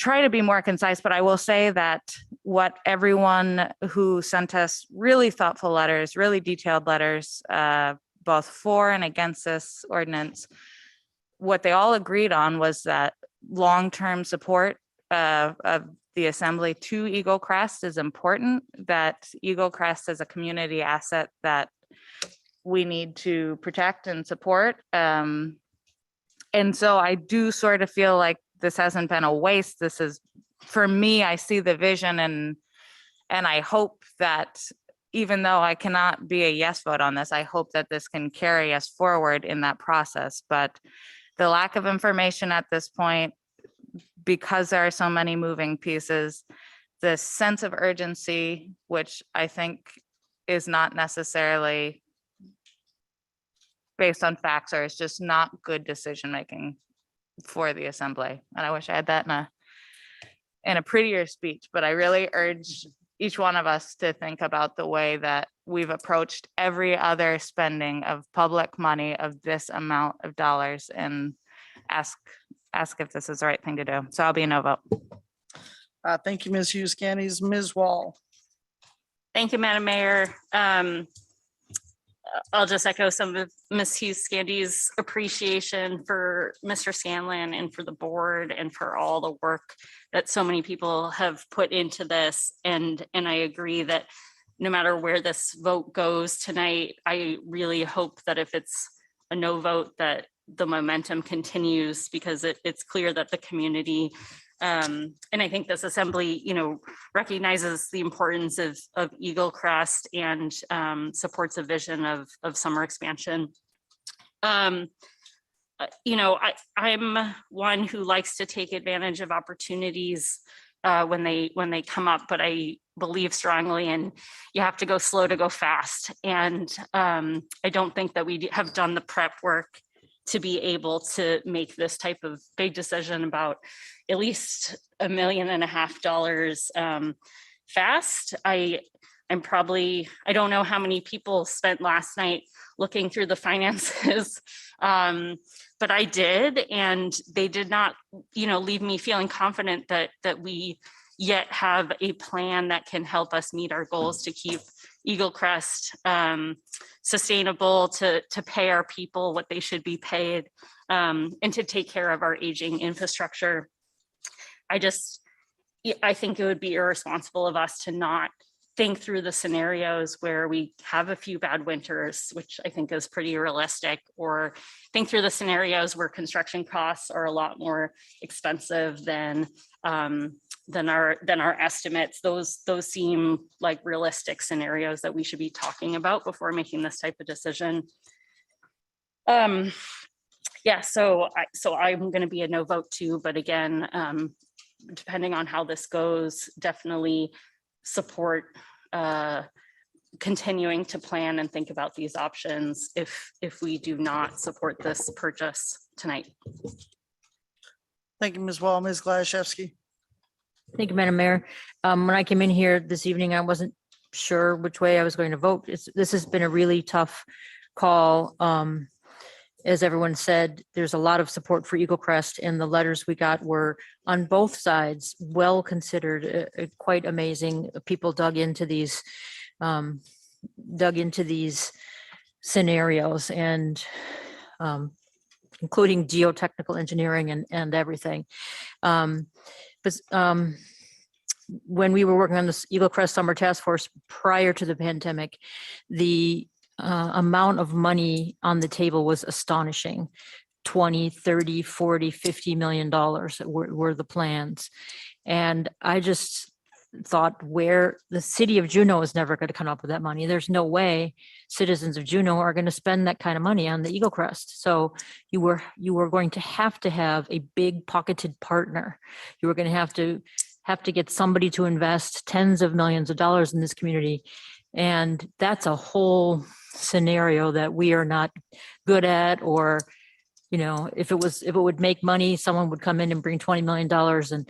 And this is just a completely different plan. This is giving more control for the city of Juneau. So in the end, I am going to vote for this, in part because of all the heads that read all the material and came down on the side of this is viable, and sometimes you have to spend, you know, you have to spend money to make money. And it's an asset that we can sell. If it all turns out that we're completely wrong and all of our papers are wrong, we can sell it and we would lose some money, but it's, to me, to advance goals of the community, get more people up there, all of those things, gives more control, and to invest in Juneau and to invest in the future. So I'll be a yes vote. And we still have some time to make sure this is right. Thank you, Ms. Gladysevsky. Mr. Smith. Madam Mayor, may I ask 2 questions? Certainly. I thought I didn't quite get the full understanding on the answer. So I just want to ask it again. If we decide in 3 months that the numbers don't work, that there's not public support, I mean, we just say stop. How much money are we out? I mean, are we going to be out the full 1.3 million for the purchase? Mr. Scanlon. Thank you through the chair, Mr. Smith. The scenario would be very likely that we could pursue another buyer. At 3 months from now, we would be in ownership of the lift. To Madam Deputy Mayor's amendment to the motion that we have now on the floor, the lift would still be in Europe, where the world would be our market. There's hundreds of ski areas across the European Union. The Orient has been extremely aggressive with ski area expansion and wanting to get their people skiing. So it would be reasonable to expect that we would be able to find another buyer for the lift. In that scenario, we would be out the transportation and storage costs, likely around 200 to 225 USD. Mr. Smith. Thank you. Mr. Scanlon, we obviously don't pay attention to the gondola market or anything like that. What are the chances of an opportunity like this coming around again? And from what you know, in the next near future, 3 to 5 years? Yeah, Mr. Chair, thank you, Mr. Smith. From the 3 years that I've been watching the market, our chances are very slim. The last Pulse gondola that I was notified from this seller sold in 6 weeks. So very quickly, and these Pulse gondolas are the least common lifts that come available. They're a very simplistic machine that I think really fits the character of Eagle Crest. Being lower capacity, it's not your big fancy gondola that's moving 3,000 passengers an hour up the hill. I think it's a good fit. They seldomly come on the market. The last one moved very quickly. Thank you, Mr. Smith. Before we go back for round 2, I'm going to comment. You don't get to talk yet. I get to talk. Then the rest of you guys can talk again. I was probably one of the most skeptical of this idea. I've certainly put Mr. Scanlon and the Eagle Crest board through the ringer, asking lots of questions at the committee of the whole, again, at the Eagle Crest Summer Operation Task Force. And I focus more on your pro forma. But looking through your very, very, very tiny pro forma in this book, old eyes, even my cheaters didn't help me very much there. You've done a lot of work on that, and it's I don't think it's totally solid yet, but I'm willing to allow you to continue to do some of that work because I think you've come a long way and your numbers are looking much better than they used to. I just also want to thank everybody for their letters. Like everybody said, they were very thoughtful letters. Even if they supported it, they asked questions. And if they didn't support it, they asked questions. So a lot of those questions, Mr. Scanlon had answers. So on top of working full time. So that's interesting. So I have switched to a yes vote, but my vote is yes because I want to give you more time. Doesn't mean that I'm going to pay for anything further after buying a gondola. I may, like Ms. Gladysevsky, tell you to sell it after we bought it, but I'm trying to give you more time. And I'm giving Mr. Smith heads up that as the chair of the Eagle Crest Summer Operation Task Force, he's going to be very busy in the next few weeks. So with that, I will go to Ms. Wall and then Ms. Treem. Thank you, Madam Mayor. I just wanted to make two other points. The first being that we've been making a comparison of buying a used gondola versus buying a new gondola, or spending a ton of money versus maybe spending less money.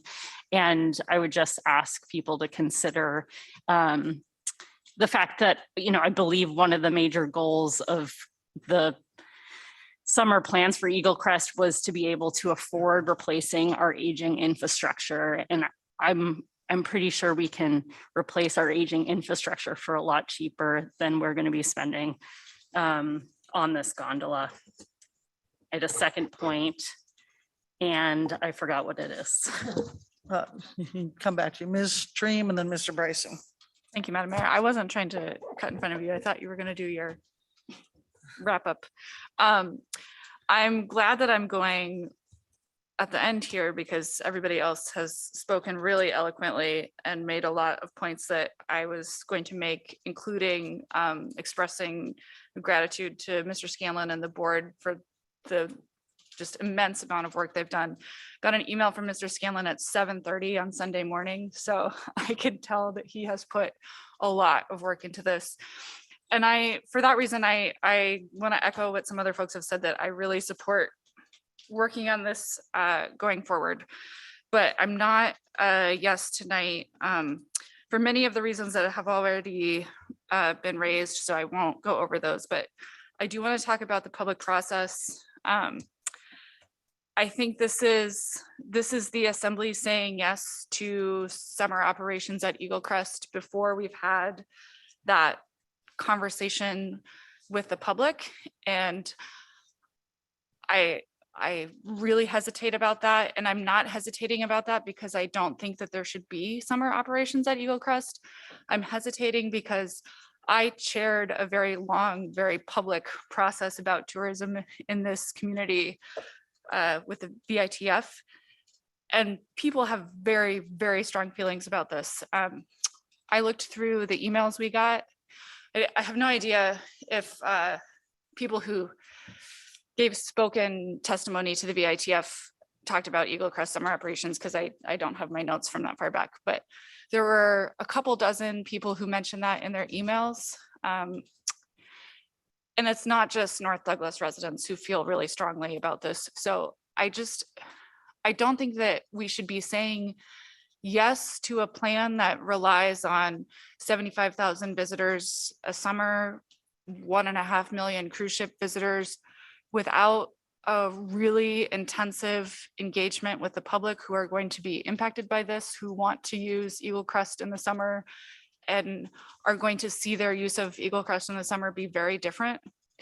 And I'm not saying I don't support summer operations at Eagle Crest. I think that we need to be better engaged before we get to that process. And buying this gondola is essentially saying yes to that plan that has 75,000 visitors a summer. And I don't think we're there yet. Thank you, Ms. Train. Mr. Bryson. Thank you, Madam Mayor. I raised my hand because I believe that the question that Ms. Wool raised about a main chair replacement was addressed during at least one of the meetings. If we could allow for Mr. Scanlon to answer that, what a main Ptarmigan chair replacement would be. Is that? I don't know if it's germane to the subject tonight, to be quite honest. We can Okay, certainly then ask I will- Mr. Scanlon if the assembly wants it, but I don't think he'll make it. Okay, Madam Mayor, I'll do that question. The only last statement that I would like to make is that Eagle Crest is our private enterprise. So while we always behave with the rules of government, we have a private enterprise that is competing with other private enterprises. And so while this was fast for our assembly procedures, in the private sector, it was actually a little bit slow. And so for us to be good stewards and be fiscally responsible for our municipally owned ski resort, we have to have a little bit of business mindset, because if we make bad business decisions, we'll get a bad business outcome. If we make profit-driven good business decisions, we'll get better profit-driven decisions, better outcomes. So I want to keep that in mind as we're talking about that. we do have a fiscal responsibility, and eliminating the subsidy to Eagle Crest over the long run, I think is the most fiscally responsible thing we can do for the community. Thank you, Madam Mayor. Thank you, Mr. Bryson. Ms. Hale. Thank you, Madam Mayor. I just wanted to express my appreciation to Ms. Treem for her comments about public process and summer operations task force. And I really appreciate that. And I also really appreciate, Madam Mayor, that you told Mr. Smith that he will be busy with the task force coming up as we sort of ramp up that whole process. I guess I will add to what Ms. Treem said, that unfortunately the pandemic happened and the task force was already underway. We were already starting that process, and then the pandemic happened. And I don't think that means we should short circuit public participation. I think we do have an opportunity to resell this gondola if the public says, no, this is a really bad idea. So I still support going forward. But I think it's really important that we are attentive to what Ms. Treem is saying. And we're in a bad situation now because the pandemic happened, but we need to catch up. So thank you very much, Ms. Treem. Thank you, Ms. Hale. Mr. Smith, who's going to be very busy getting public comment on an Eagle Crest Summer Operation Task Force. Thank you, Mr. Yeah, I'll be doing a fair bit of listening, I'm sure. So I'll just talk briefly now then. This has been a very difficult and I mean, it has been a complicated decision. And I think we can see that in the public testimony. I would see people write in expecting for them to be a solid yes, and they would be a no, and then people being a solid no and being a yes. I've also had people reach out to me multiple times who have written in one position and then switched to another, which I rarely have ever seen. I think it just goes to show, I think people are excited for the opportunity. I think we see it as an opportunity. I think we also see that there are some issues with it. The speed in which it happened, which is understandable. We need to be nimble. It did just get introduced, I think 3.5 weeks ago as an ordinance. I have some concerns with process. I have some concerns about, I'll be done soon. I have concerns about that we're potentially going into a bit of a discussion and asking the community to make a decision where there is this with some pressure, I guess, or kind of a weight to kind of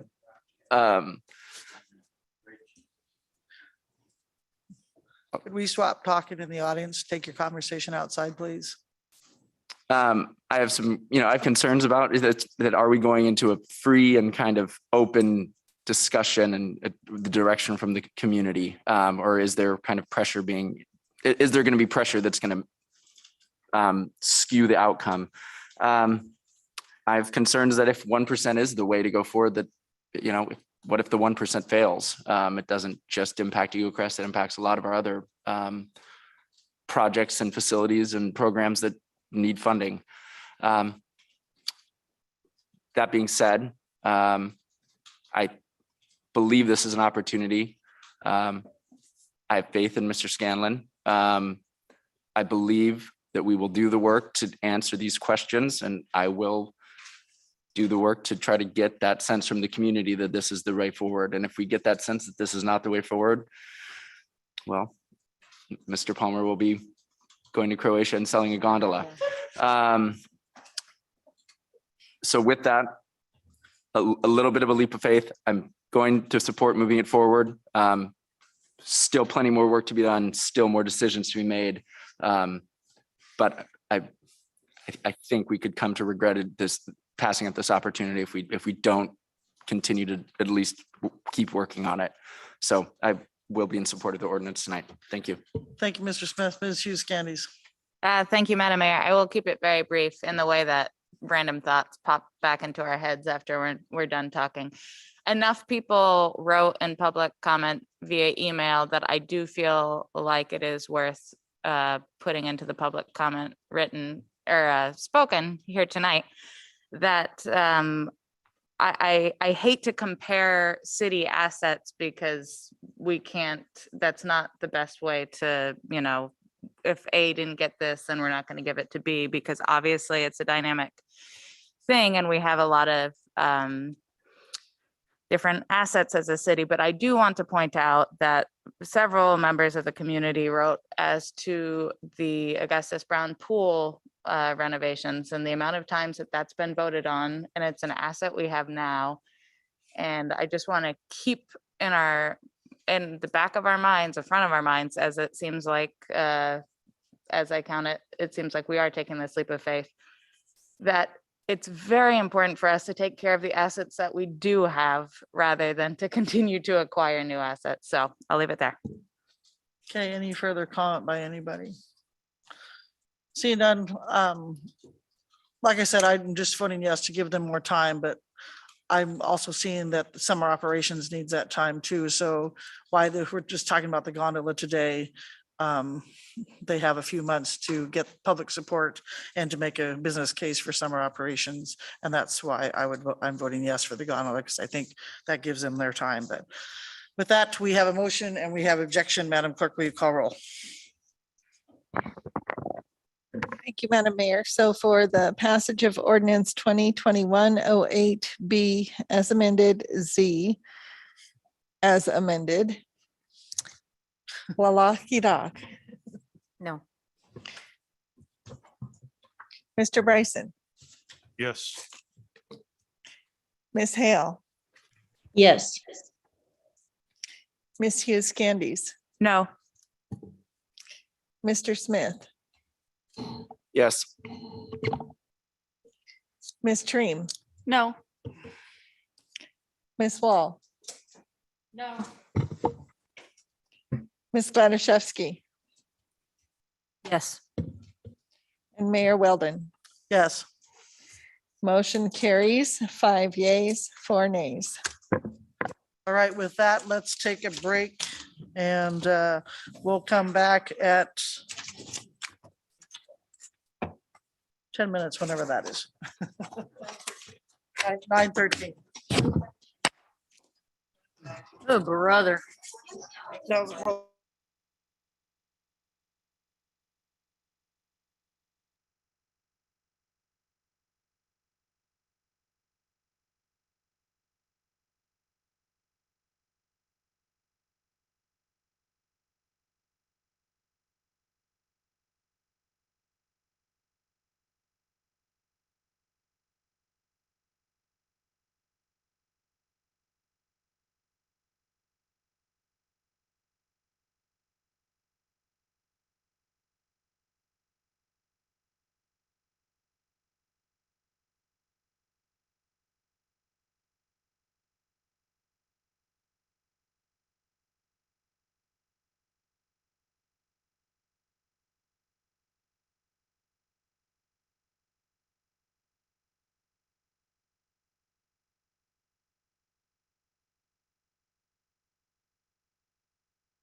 Thank you, Madam Mayor.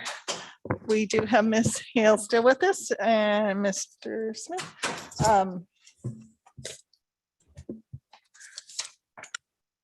This is ordinance 2022-13, an ordinance repealing the confidentiality provision for real estate transaction disclosures and establishing a penalty for failure to disclose a real estate transaction. Thank you, Madam Clerk. Mr. Deputy Manager. In late 2020, Ordinance 2020-47 was enacted, and it generally required buyers to disclose property sale information to the CBJ assessor, who was then required to keep those sale disclosures confidential. The confidentiality provision was included to encourage disclosures. Unfortunately, property sale disclosure rates have not increased, and the confidentiality provision has created inequities. This ordinance repeals the confidentiality provision and imposes a civil penalty of $50 per day if a property sale disclosure is not provided within 90 days. The ultimate goal of property sale disclosures is still to ensure assessments comply with state statute and property taxation is equitable. I recommend you adopt this ordinance. Thank you, Mr. Deputy City Manager. Are there any members of the public that wish to speak to this ordinance? We will look, there's nobody in the room, so we will look to Zoom. Please bring over Ms. Moser. Please state your name and area of town you live in, and you have 2 minutes. Hi, I'm Tanya Mosier. I live on North Douglas. I'm here as the Southeast Alaska Board of Realtors President. And my first 4 concerns I'll address tonight are related to Juneau's affordable housing issue. And then my coworker, Robin Long, will hop on and bring up a couple of other points. So prices of homes in Juneau are at an all-time high, with bidding wars fueled by cash buyers that are relocating to Juneau from other states. They're accelerating the market in record percentages. And if the city started using this unprecedented bubble to raise property tax rates to longtime Juneauites, especially our elderly citizens and homeowners with tight budgets, it'd simply make their homes unaffordable. My second point is, historically, when city-states governments impose a real estate disclosure requirement, transfer taxes follow. I understand that's not this assembly's interest in doing so at this time, but they can't bind or restrict a future assembly from taking this action. Seattle's transfer tax of almost 2% would certainly knock out all but the cash-laden buyers and take them out of running for a home in Juneau. My third point is, people who are purchasing homes base their taxes and their budgets on the current assessment rates. If we use this disclosure to increase property taxes, especially in this bubble that we have right now, we're adding to the affordability crisis in Juneau, and especially for our budget-conscious buyers. As a former teacher, I have to mention, I always see the potential for people to cheat, and this ordinance seems ripe for that. My fourth point then is, how can the city appropriately assess who's responsible for reporting and enforcing the penalties? Not all transactions go through realtors. Some don't even use title companies. Sellers more often than not leave town, and what reach would the city have there? So we would penalize the people who remained here. And then again, with buyers, if we penalize people who follow the rules, I think we would have a tough time enforcing this. So as somebody who cares about Juneau and our future and making affordable housing work for Juneauites, I would ask that you consider at least holding back on this measure. Thank you. Thank you. Any questions for Ms. Moser? Seeing none, thank you for your testimony. Please bring over Robin Long. Ms. Long, please state your name and area of town you live in for the record, and you have 2 minutes. Hello, are you able to hear me? Yes, we are. Hello, Madam Mayor. Thank you guys all first for the opportunity to speak, and second for all of your service. I know that this is a huge task on a lot of your personal lives, and that you guys have volunteered your time, and I'm very appreciative. So there are several things that have been said tonight as I've been listening, and the first is, when it's public money, it requires a public process. And I personally feel that when this ordinance was originally passed, we were in the middle of COVID and kids at home with their family members, and us as realtors trying to maneuver our own schedules on top of fighting for, forgive me, I forget the term, being able to work, being able to actually do our jobs and to show homes, essential employees. And so we were fighting for that in the middle of this original ordinance coming through, as we're also homeschooling our children. And when it's public money, it requires a public process. And I feel like the initial ordinance was lost in that. But I'm going to speak very quickly on Tanya's heels. That this is not, I feel, in the best interest of Juneau. And how are you going to assess these public penalties? If it's the buyer you're sending it to, that's one thing. If it's the realtors you're giving it to, we are not always involved in these transactions, nor are the title companies. But the big point is that the state currently is considering legislation and new bills that are very extreme in protecting Alaska's privacy. If this passes, it will supersede the city and unwind all that's been done to date on the disclosure ordinance. And then how much of the city's resources will have been wasted. We're just respectfully asking that the assembly stand down on this until May. And Ms. Long, your 2 minutes is up. I have to interrupt you. Sorry. That's okay. Any questions for Ms. Long? Ms. Wall? Thank you, Madam Mayor, and thank you, Ms. Long, for your testimony. I'm curious, so right now it is, mandatory for buyers to disclose their sales price, but it's confidential, or that price stays confidential. Do you have an opinion on if this, law is in place, whether it's best to keep those sales prices confidential or make them public? Ms. Long? So there's two things to answer that question is most people can do simple math and discern what the assessment is what it is. With a confidential sales price, you can back in those numbers looking at what's on the assessor's database. The second part of that is, like I was saying, is the state in considering legislation is these new bills are very extreme in protecting Alaskans' privacy. And so I think by undoing this confidential piece, it's going to be against what the state's proposing or what the bill is that's up for consideration right now. That being said, you take the confidentiality piece out of it, you leave it in, people can do the math. So it's kind of moot, in my opinion. Thank you. Ms. Hale? Madam Mayor, I no longer have a question. It was answered. All right, thank you. Thank you for your testimony. Mr. Please state your name and area of town you live in for the record, and you have 2 minutes. Yes, thank you, Madam Mayor, members of the Assembly. This is Dave Hanna. I live out on the Back Loop Road, and I'd just like to speak strongly in support of removing the confidentiality part of this. As you know, I'm part of the group that's got some serious issues with the whole process we've gone through with the property tax and the assessments and whatnot. And I'm preparing a paper for you, and there's a list of remedies on it. And this is exactly one of the remedies. If we are going to have full disclosure, then everybody needs to have access to that information, so it's a level playing field. So I really appreciate the work that Mr. Rogers and Mr. Palmer have put in this, and I hope you do remove that confidentiality clause. Thank you. Any questions for Mr. Hanna? Seeing none, thank you for your testimony. Any further public comment? Seeing none, we will move it to the Assembly. Ms. Wall.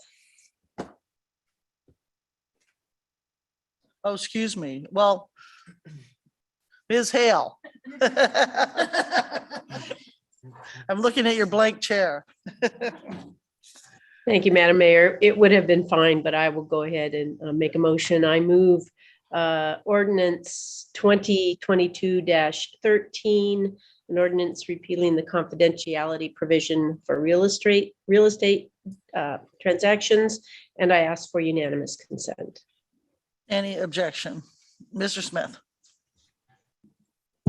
I was objecting for a purpose of a couple questions. I guess I'm curious, do we need to, and this may be the attorney, do we need to have, is there any way that this data won't be fully publicly available, it won't be a public record, but could still be used when trying to be used in, when being used in appeals or during that process?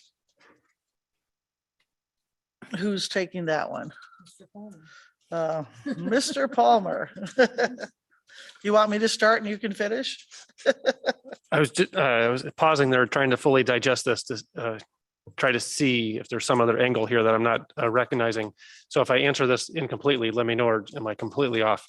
So if this ordinance is adopted, the property disclosure information contained, I'm just looking here in the ordinance, in roughly lines 12 through 19 would be held in the assessor's office as public information, not necessarily posted publicly, but they'd be held in the assessor's office.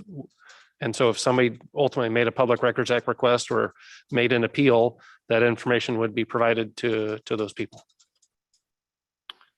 Very good. Mr. Smith, can I talk to that too? Because Mr. Rogers talked about this at the Finance Committee. The unintended consequence may be that we have tons more appeals so people can hear the purchase price. That was one of the unintended consequences. So anyway, Mr. Smith. Thanks. And on that, I guess, could someone make a public records request to get all the pieces or all sales prices and be Mr. given that Palmer. in like an aggregate data set? Thank you, Mr. Smith. And yes, somebody could do a Public Records Act request to ask for sales data in a certain time period. And just one last one thing. Go ahead, Mr. Smith. I know when we first started debating this, one thing we had kind of talked about was tax fairness and how there was potential for, especially, I think, lower value residential properties being assessed higher and commercial properties being assessed lower. I mean, I know we're obviously going through kind of a transition on that now. I guess I'm just curious, are we tracking that data to make sure that the kind of tax fairness question is hopefully becoming more fair as opposed to less? Just curious if we're tracking that information. Or Mr. Rogers, you want to come down and answer that one, please?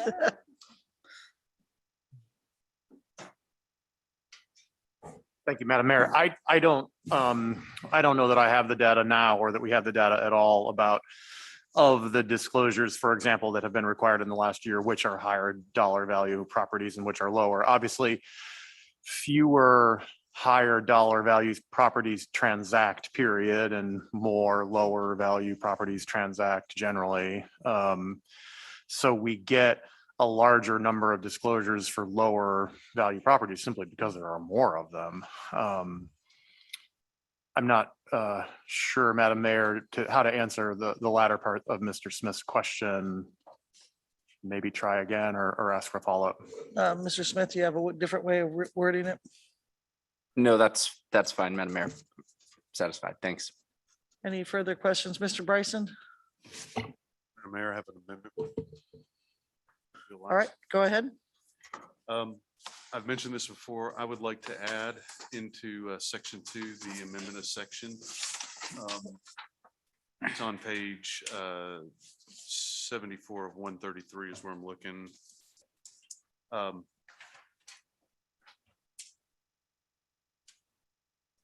Wanted to add this disclosure for an appraisal. What line, Mr. Bryson? Well, I'm not sure. I want to stick it into section A, but I want to, instead of being able to just fill out the disclosure, I wanted to say the disclosure or an appraisal. So if there's a professional appraisal given, that they can submit the appraisal instead of the disclosure, in place of the disclosure.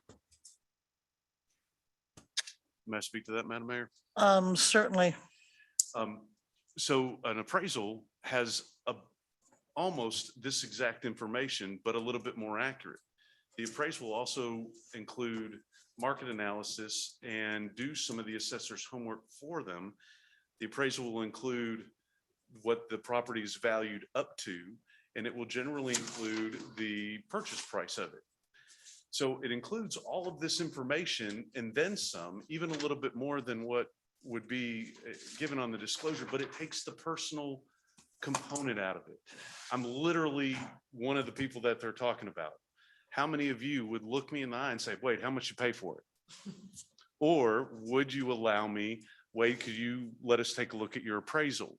Which one would you be more comfortable? This does make, by accepting an appraisal in place of the disclosure, you're removing some of the personal effect from it, but you're getting better information to the assessor's office. So I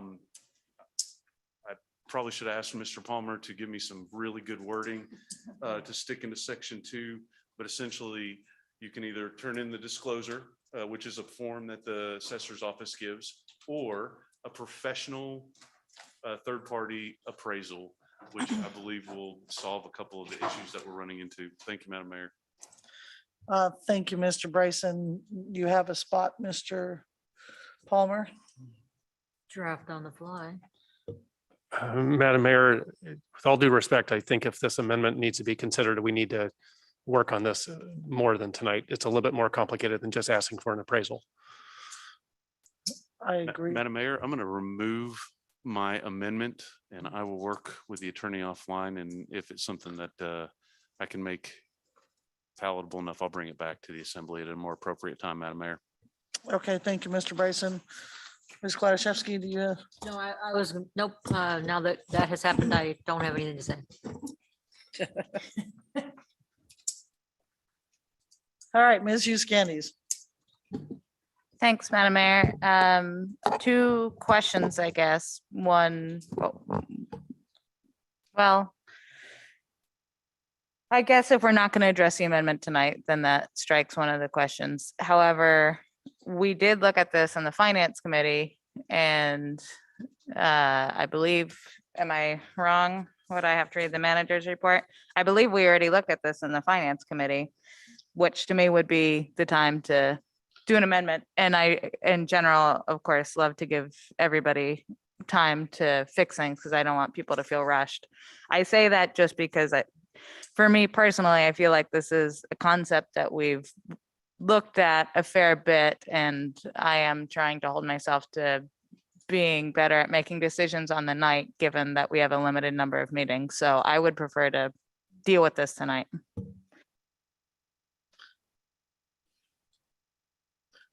Okay, we have a motion. So far, I haven't heard an objection. Is there any objections? Okay, you two down there, any objections? All right, that motion passes then. Thank you, Ms. Hale. And I believe we are saying goodnight to Ms. Hale. Thank you, Madam Mayor. It's a bit later here, and I really appreciate the ability to say good night to you all. Thanks very much. Good night. All right, good night. So.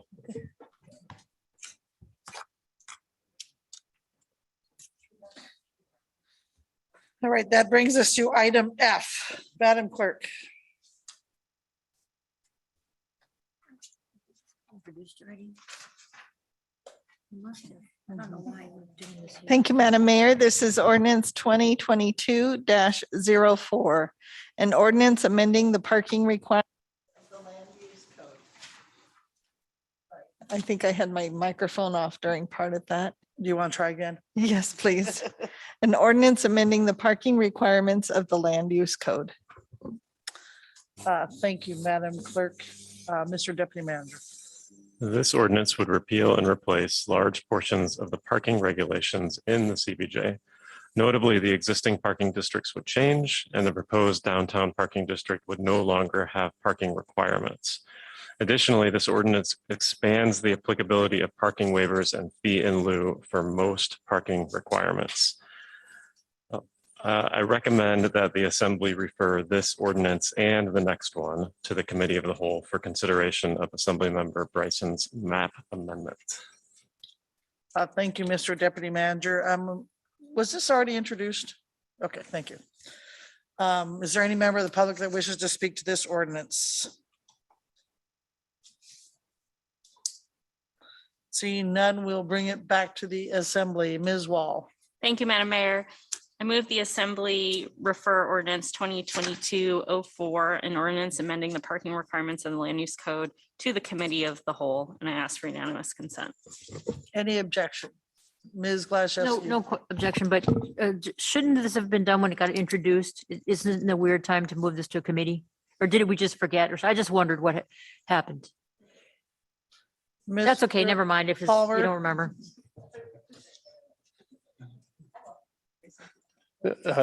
Thank you, Madam Mayor. This did go to Lands, but there was some confusion at the Lands Committee meeting that I own, so that's why it's being referred back to COW. Okay, great, thank you, no objection. All right, seeing none, that motion has passed. Item G, Madam Clerk.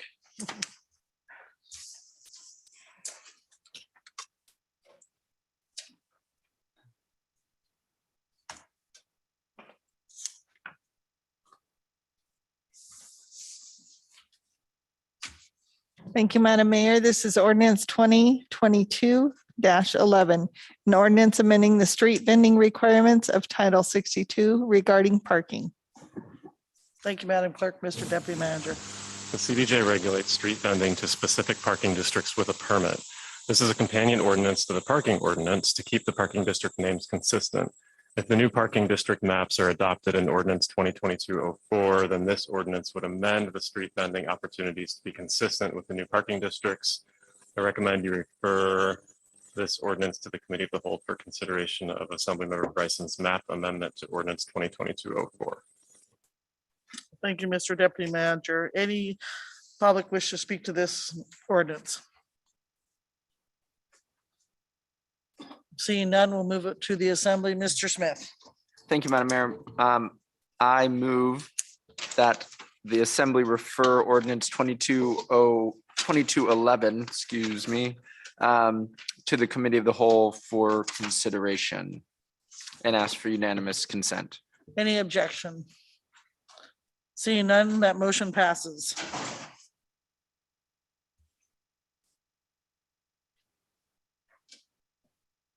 Madam Clerk. Oh, she's over there. No, I know, I just didn't. He's got it, he says.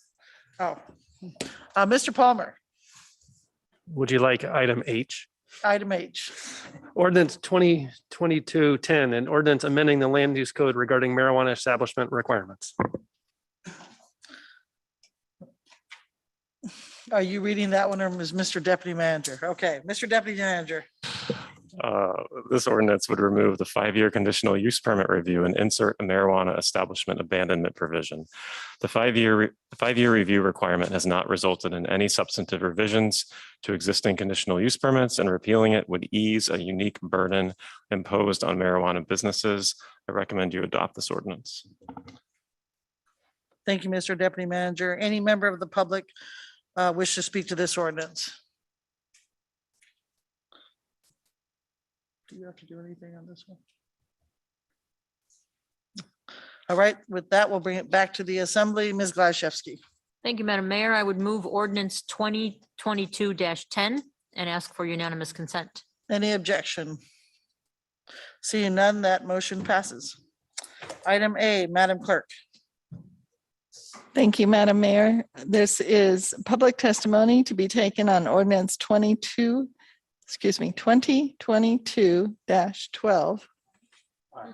I'm sorry, I skipped over item I, ordinance 2021-08B as amended W. An ordinance transferring $720,000 from CIP B as in boy 55-078 RRC detox additions. CIP B as in boy 55-082 hospital deferred maintenance, and CIP W 75-061 Douglas Highway water. David to I Street to CIP R 72-141 hospital drive and site improvements. Thank you, Madam Clerk. Mr. Deputy Manager. This request would provide $720,000 in funding to repair multiple water and wastewater issues associated with the Upper Hospital campus from the Rainforest Recovery Center to the new behavioral health facility prior to the facility's completion. Nearly all of the proposed transfers are reallocating funds from completed projects. The only ongoing project will retain sufficient funding to cover remaining project work. I recommend you adopt this ordinance. Thank you, Mr. Deputy Manager. Is there any member of the public that wishes to speak to this ordinance? Seeing none, we'll bring it back to the assembly. Mr. Bryson. Thank you, Madam Mayor. I move the assembly adopt ordinance 2021-08B as amended W. An ordinance transferring 720,000 from CIP as written, sorry. And ask for unanimous consent. Thank you, Mr. Bryson. Any objection? Seeing none, that ordinance passes. So that brings us to new business. Madam Clerk. Thank you, Madam Mayor. So this goes back to where I was erroneously at before. Public testimony to be taken on ordinance 2022-12, an ordinance amending the comprehensive plan related to the long-range waterfront plan. Thank you, Madam Clerk. Mr. Deputy City Manager. The long-range waterfront plan amendment includes direct replacement of text and an image to amend the Tidelands portion of planning area B, as in boy, to allow for a large cruise ship berth and moorage for government vessels. The amendment framework on page 63 of the long-range waterfront plan contemplates a cruise ship dock at the subport and includes a set of recommendations for such a development. The revised Appendix B includes the amendment criteria in the long-range waterfront plan and the criteria established by the Visitor Industry Task Force in context with this proposed amendment. I recommend you take public testimony on this ordinance tonight and set the ordinance for public hearing and assembly action on March 14th, 2022. And Madam Mayor, I also might just note that there is a new memo in your packet from Ms. Pierce that summarizes the public process and offers some discussion on assembly member questions to date. Thank you, Mr. Deputy Manager. So this is the time to do public process or public participation on the long range waterfront plan. Do we have any members of the public that wish to speak on the long range waterfront plan at this time? And we also have Ms. Pierce on hand if anybody has any questions. Mr. Hannah, please bring over Mr. Hannah. Mr. Hannah, you have 2 minutes. Thank you, Madam Mayor, members of the Assembly. I just wanted to briefly say, I hope you support this ordinance. It will give the Assembly a chance to work with the cruise lines and see what is appropriate for Juneau. And hopefully we can get a partnership going where we see something like that Ocean Center built at the subport site. And maybe even get some traction on making sure that that we don't have hot berthing, at least not any more than necessary, so the ships will spend a long enough time in port that the people can enjoy all the things in Juneau and not just be rushed and not have a positive experience. So I really think this is a first step in moving forward with a real constructive dialogue. Thank you. Thank you, Mr. Hannah. Are there any other members of the public that wish to speak to the long range waterfront plan tonight? All right, we will have another opportunity on March 14th to speak to the plan. Seeing no further public comment, we will move to item B. Madam Clerk. Thank you, Madam Mayor. This is Regulation 05 CBJ AC 15.030 dockage charges amendment. Thank you, Madam Clerk. Mr. Deputy Manager. Docks and Harbors has been significantly impacted from the pandemic. The docks enterprise will reduce its fund balance from 2.5 to 1.5 million, resulting from 2020 and 2021 inactivity. The dockage charges have not been adjusted since 2007 and are applicable to vessels which moor during the summer season, May 1 to September 30, at the intermediate vessel float, port field, office float, cruise ship terminal, inside cruise ship terminal, Alaska steamship float, and for reservations at the Statter Breakwater. The manager brought this request to the Committee of the Whole on January 24th, 2022, which was originally considered by the Assembly at its May 24th, 2021 regular meeting. The direction provided by the Committee of the Whole was to re-engage with the public notice for the proposed fees, but to exempt vessels which are subject to passenger fees. After the requisite 21-day notice, the Docks and Harbors Board held a public hearing at a special board meeting on February 24th. The board received feedback opposing the dockage fee increase and recommended the attached fees be adopted by the Assembly. I recommend you adopt this regulation, sorry. Thank you, Mr. Deputy Manager. Is there any member of the public that wishes to speak to this regulation?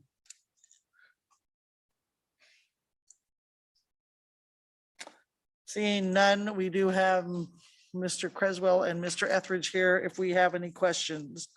So before we ask for a motion, do anybody have any questions on this regulation?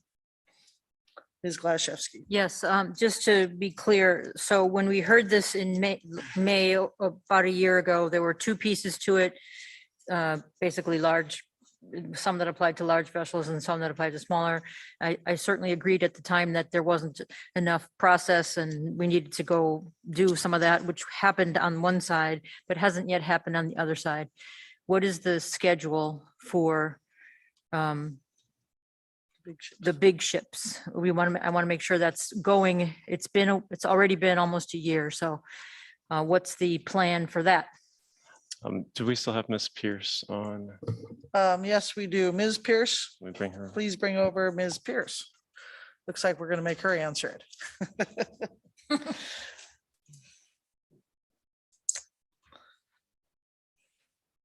Ms. Pierce, thank you for joining us tonight. The question is, what is the plan for the cruise ship fee increase? Thank you, Madam Mayor. Docks and Harbors is currently undertaking a rate assessment of comparing dockage fees for cruise ships throughout a number of different ports. We want to wait until that assessment is complete before we propose rate changes on cruise ships. Additionally, this is part of kind of a larger discussion with a number of moving pieces and parts about cruise ship management in Juneau and the various fees that we charge at public versus private docks. So it's an ongoing discussion between the manager's office and Docks and Harbors.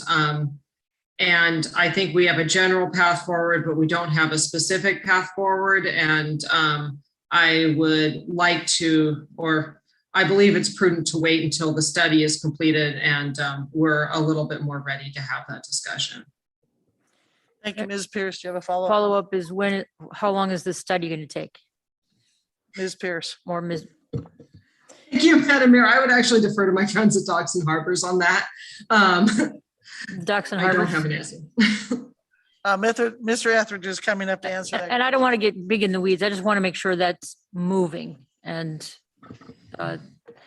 because you wanted to do this a year ago and here we are. Mr. Etheridge. Thank you, Madam Mayor, Assembly members.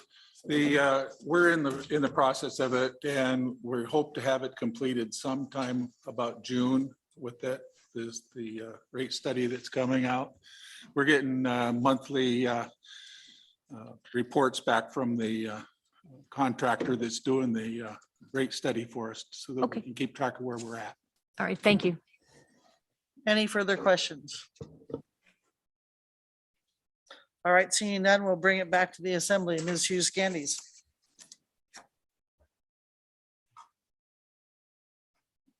Thank you, Madam Mayor. I move that the Assembly adopt the regulations and resolution. No, it's regulation. Yeah. Chapter There's a 5. typo, the resolution should say regulation. Okay, great. I recommend that the Assembly adopt Regulation 05 CBJ AC 15-030, which is a dockage charge amendment, and I ask unanimous consent. Any objections? Seeing none, that regulation is adopted. Madam Clerk, item C. This is Regulation 05 CBJ AC 1520, 30, 40 CPI fee adjustments, harbor regulations. Thank you, Madam Clerk. Mr. Deputy Manager. In addition to revenue losses from the pandemic, Docks and Harbors is anticipating approximately $255,000 in new expenditures resulting from a new lease arrangement with the university for property at the Juneau Fisheries Terminal. This CPI omnibus amendment would link 24 fees and regulations to adjust annually to the Urban Alaska CPI. Several of these proposed fees are currently linked to CPI, including the largest revenue generator, small boat harbor moorage. The effect of this omnibus CPI amendment would more closely standardize the language to align all fees equitably and annually. About half of these fees and CBJ regulations have not been adjusted in over a decade. After the requisite 21-day notice, the Docks and Harbors Board held a public hearing at a special board meeting on February 24th. At the public hearing, the board allowed testimony on each of the 24 fees proposed under this omnibus regulations change. The board received feedback opposing the dockage fee increase, and after deliberation, recommended the attached fees be adopted to the assembly. I recommend you adopt these regulations, and Madam Mayor, if I may, I will just note that I could sense Mr. Palmer's smile when Ms. Hughes Candies recommended adoption as opposed to orders of the day. Thank you, Mr. Barr. Is there any member of the public that wishes to speak to this regulation? Madam Clerk, please bring over Mr. Peterson. Mr. Peterson, you have 2 minutes. Hi, thank you. The average person, it's the process that I was alluding to earlier. People that I have talked to in the harbors have said that, reminded me that the average person gets off work at 5 o'clock. So I know a kid that tried to make it to a Zoom meeting on the bus, he said, and gave up. So I personally have had to use leave time to take off work, and I work a full-time job for the university. And I've had to use leave time to make it to attend, to pay to my own personal leave time to pay to make it to board meetings on time. The few that I have made it to before they wore me down. Because I don't have time to keep, I mean, I'm one of these small spokes in our wheels that keep this place turning year round. And here we subsidize a public ski area that not everybody uses, that not everybody can afford to use, even me with a full-time great IT job. But more people use the harbors, but we don't subsidize that. And to try to keep it under the 2-minute thing, I work full-time and I can't afford Eagle Crest, but here we are talking about raising rates for a public harbor that so many more public folks use. And I like the way Mr. Bryson said that Eagle Crest is a public funded private enterprise, but everyone pays for that, but not everyone uses it. And so many more people use the harbors, but then now we're inflating the cost for just us people that have boats in the harbor when it's a more community thing. It's a public place for everybody. My friend's kid coined it just right. She's 5 years old. She said it's a public park with floaty things. She should be on the board. I mean, so I just think that the rate increases we shouldn't be having rate increases for our public harbors while at the same time we're talking about giving $2 million for a used gondola for a place that not everybody uses and I can't afford to use.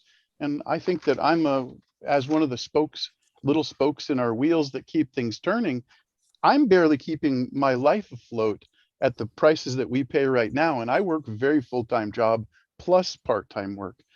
So I'm against this. And I praise mostly Mr. Barr for sitting through this, Mr. Palmer for sitting through this, and Beth, of course, for keeping all of these things, the little pieces moving. But we can't keep feeding upon ourselves.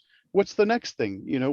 If something bad happens again, I mean, let's put a penny towards public harbors, subsidize them a little bit, something, instead of just always feeding upon ourselves for the things, for $255,000, that's Carl's wage and Matt's wage. Carl's $157,000 a year and Matt's about 100 grand. There we are. So there's 250 right there. We just need to stop spending money. Mr. Peterson, your time's up. Sorry. Thank Any you. questions for Mr. Peterson? Seeing none, thank you for your testimony tonight and thank you for hanging in there till the end of the evening. Any further public comments? Seeing none, we will bring it back to the assembly. Ms. Treem. Thank you, Madam Mayor. What am I doing? Adopt the Normally you put it in here. But orders of the day or? Okay, it's too late. You're gonna ask me. Um, Adopt the regulations. I move that we adopt regulation 05 CBJAC 1520 30 40 CPI fee adjustments in harbor regulations, and I ask for unanimous consent. Thank you, Ms. Treem. I'm going to object for purposes of a question. So I'm going to make one of you guys come up there. Is it common practice to raise rates by the CPI index? That's my question.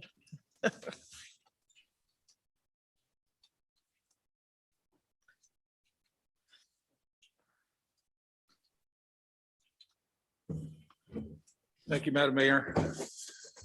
We've been doing it for over 20 years now on the mortgage rates and a few of the other items that we've already got. We've been doing it since I was on the board the first time, So basically, you're just making it consistent across the board. all the way across the board. All right, thank you. That was my question. Any further questions? Any objection?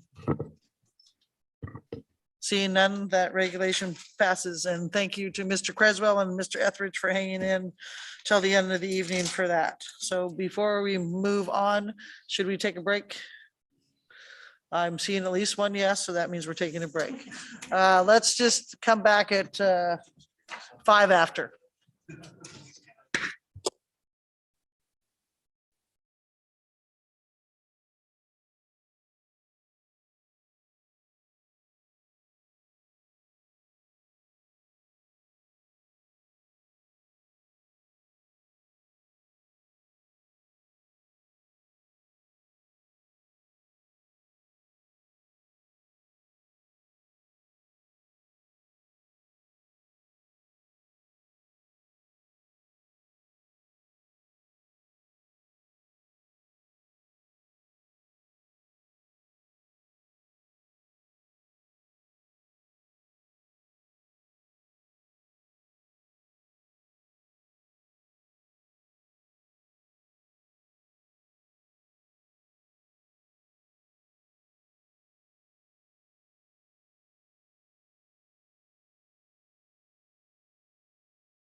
We'll bring the assembly meeting back to order.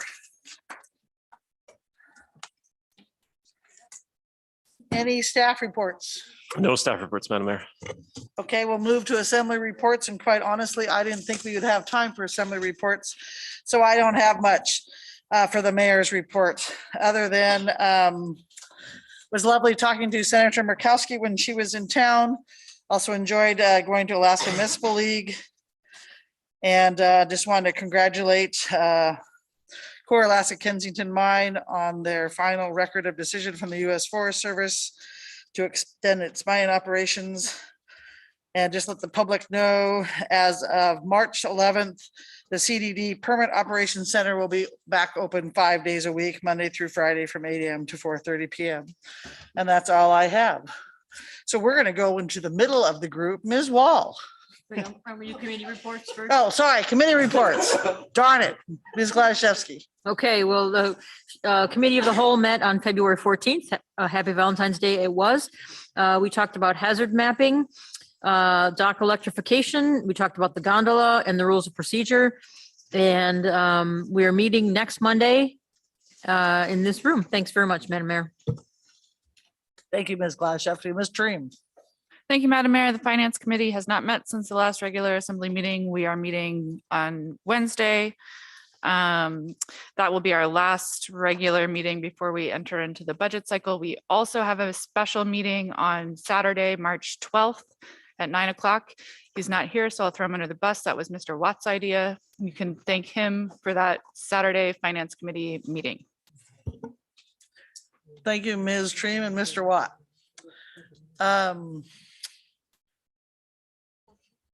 Public Works, Mr. Bryson. Thank you, Madam Mayor. I'm thinking of lands, but Ms. Hale isn't here. So Ms. Public Works. The Public Works and Facility Committee met on the 14th as well.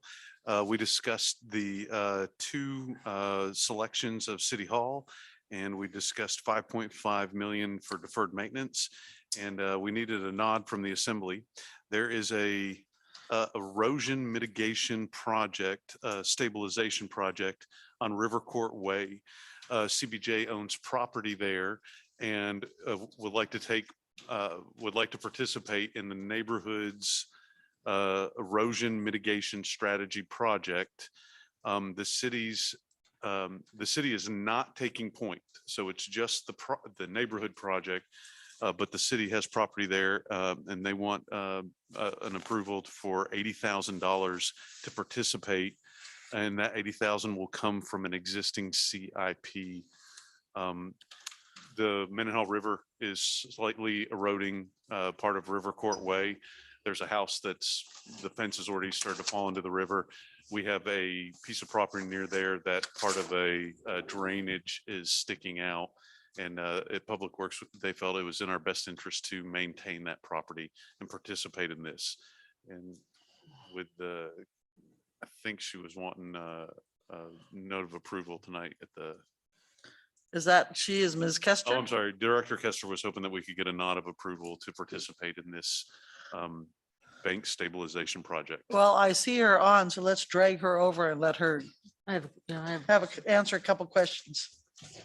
Ms. Kester. Can I ask a question, Mr. Bryson? You want to wait? You asked Mr. Bryson. Mr. Bryson, are you asking just for permission to go to a meeting, or you're asking No, for permission $80,000? for us to participate in this. Right, but I mean, is that just to participate in the process? But it's not an obligation of $80,000, right? No, it would be. We want to participate in the Public Works and Facilities would like to protect the piece of land. And so we would like to, our portion would be $80,000 to protect our piece of property that is being impacted. And so the city's not taking the lead on this project. We just want to participate in it. And we need an approval for that. I object just because I don't know. I know nothing about it other than the two sentences. Ms. so. Kester, do you want to try and bail Mr. Bryson out and let us know what's going on, because this is unusual. Thank you for the opportunity, Madam Mayor. Yes, the Public Works and Facilities Committee on February 14th just heard a presentation on a project, bank stabilization project that CBJ would like to participate in as a property owner. And we will be using area-wide drainage, which is an existing CIP for those funds. So we are not looking for approval from the assembly tonight, as that this would be an unorthodox place for it, but rather wanted to make sure that the body was aware that CBJ was participating in that project as a property owner and be available for any questions or further discussion if you would like to dig into it further as a full body, but mostly just making the assembly aware that we're participating. All right, thank you, Ms. Kester. Any questions for Ms. Kester? Apparently you explained it a little better than Mr. Bryson. All right, so I'm assuming that everybody's aware, and go ahead. Anything further, Mr. Bryson? That concludes my public works facility report, Madam Mayor. Ms. Ms. Hughes Candies, Human Resources. Thank you, Madam Mayor. Human Resources met at 5:30 this evening. We met with the Human Rights Commission and discussed a few things with them, and I'll get onto those, but we made some appointments as well. So I have some names if you're ready for appointments to the Jensen Olson Arboretum Board for terms beginning immediately and ending January 31st, 2025. We forwarded the names Peter Freilich, Deborah Rudis, Kristen Bartlett, and Sarah Dolan. Any objections to those appointments? Seeing none, they are appointed. They also presented, the Jensen Olson Arboretum Board, I should say, presented their annual report, and they've got a lot of great things going on. The PrAC presented their annual report, also a busy and well-oiled machine. And they had we have some names for appointments to those for terms beginning immediately, expiring February 28th, 2025. We'd like to forward the names of Will Muldoon, Taylor Murph, and Danica Swanson.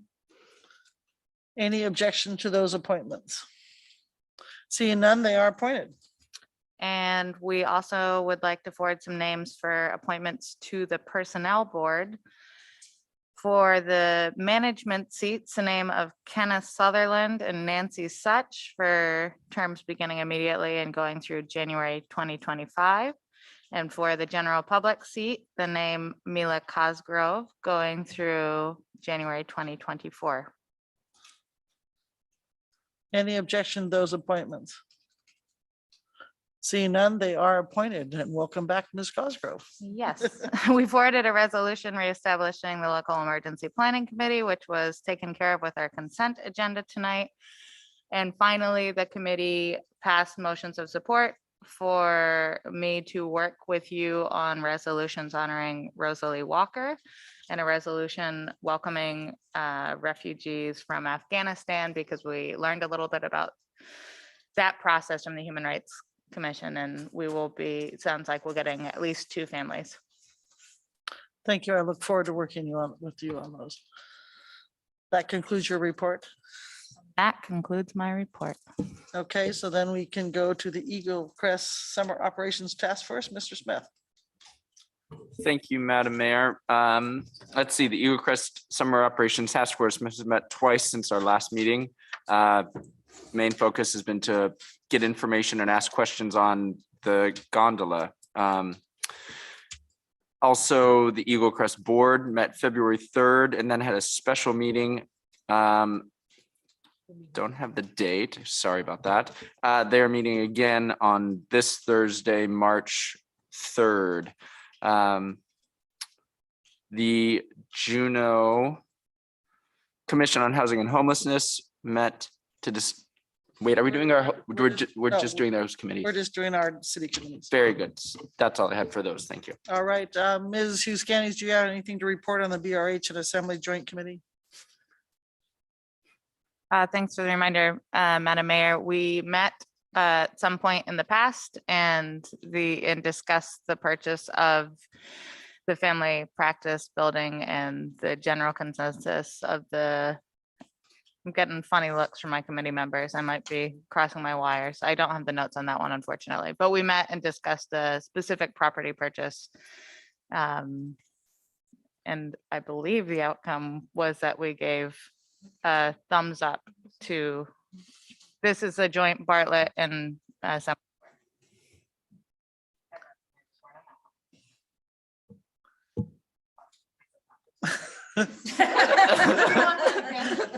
Yes, Ms. Hughes Candies. Thank you, Madam Mayor.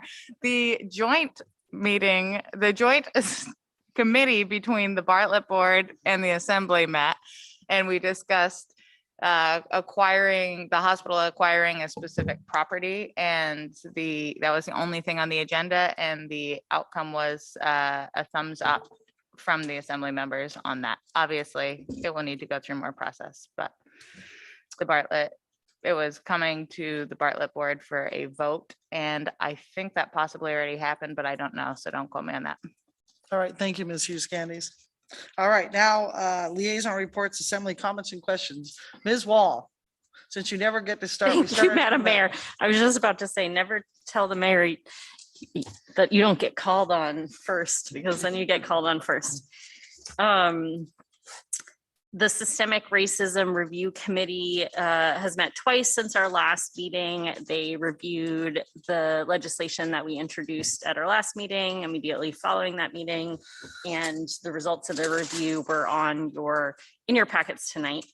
They also met a second time to review specifically the Eagle Crest ordinance, because that kind of bounced around before deciding it was going to be heard tonight, as well as getting a presentation and a question and answer session with Mr. Chambor to talk more about housing issues in Juneau. They will meet again tomorrow to review the legislation we introduced tonight at noon. Docks and Harbors met on this last Thursday. They held public hearings on the two regulation changes that we just approved, the dockage changes, as well as the CPI adjustments. They had a few email and oral comments on those.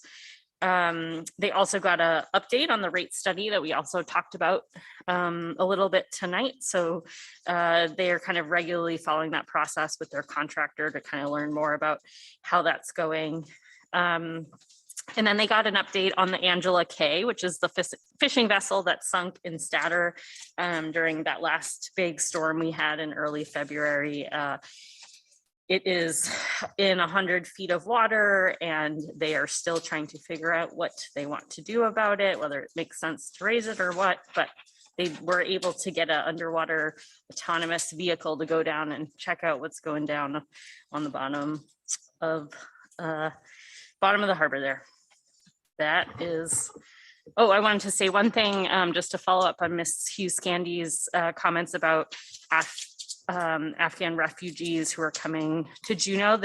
We learned that there is a sponsor circle program that you can Google if you are interested in supporting Afghanistan refugees who are coming to Alaska.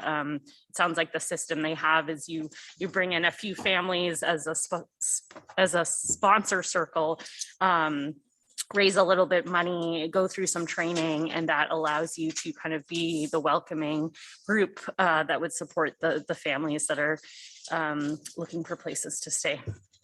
That is it for me. Thank you, Ms. Wall. Question for you. Do Docks and Harbors start at 5 o'clock? They do. Their meetings start at 5. Okay. Since we had some public comment on that, could you approach them and see if they could consider starting it a little bit later? I will bring that to them. Thank you for that Thank you. suggestion. Well, Hoggadock, we'll go down that way. Gonna figure out which way you're gonna go. School board met on February 8th. Continued the good robust discussion on the budget. They have a special meeting Thursday evening that I'll jump into about the budget. Majority of their conversation was how to make up snow days, which they already made up one by reducing the parent-teacher conference days. So we already felt one of those. I didn't get a chance to attend Sister Cities because we were hosting the first statewide tribunal on boarding and residential schools. So we heard last Wednesday testimony from 9 a.m. to 9 p.m. It was pretty powerful. I walked away like super exhausted, but empowered at the same time, like strengthened by the truths of our elders and those who have survived, excuse me, residential and boarding school here in Alaska. And we'll continue to move those conversations down the road towards transformation, but it was as powerful as you can imagine it being. Finished, Tish? Yeah, I certainly can imagine that one. Ms. Treem. Thank you, Madam Mayor. The Aquatics Board met last Tuesday. I was only able to attend the first half hour of the meeting and before the Eagle Crest Summer Operations Task Force meeting started. They are working on a proposal that I think they've already discussed with Ms. Hughes Scandies to go to the HRC about changing the organization of that board. They've had a lot of quorum problems and have had some vacancies on that board for quite some time. So they are going to be asking us if we would consider removing the restriction on having people who are affiliated with swim organizations. So there's a cap on the number of those people. So they're going to ask if we would consider removing that, and they'll bring that through the HRC process. So you'll hear about that in the future. The board has also asked about swim lessons. Swim lessons, kind of like many other things, got canceled during the pandemic. And of course, they're important for our children, important for public health. So they have asked staff to get those programs up and running as quickly as possible. Like everything else, staff capacity is limited, just like everywhere else in the world. So they have heard that message, and I think they're going to work on that. But we, of course, have the same limitations that the rest of the world has.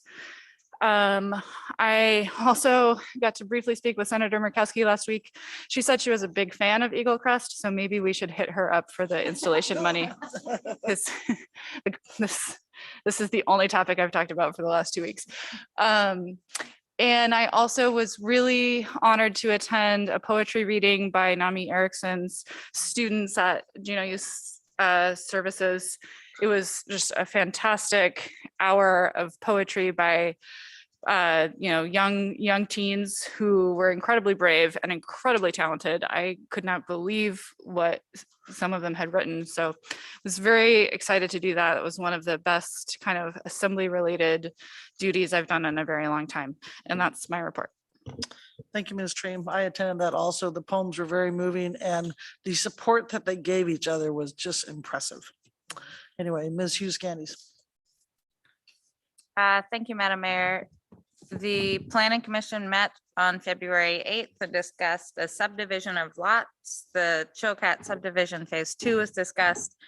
And you'll remember this is a property over by Twin Lakes that resulted in a settlement between the neighbors and the developers, if you hearken your mind back there.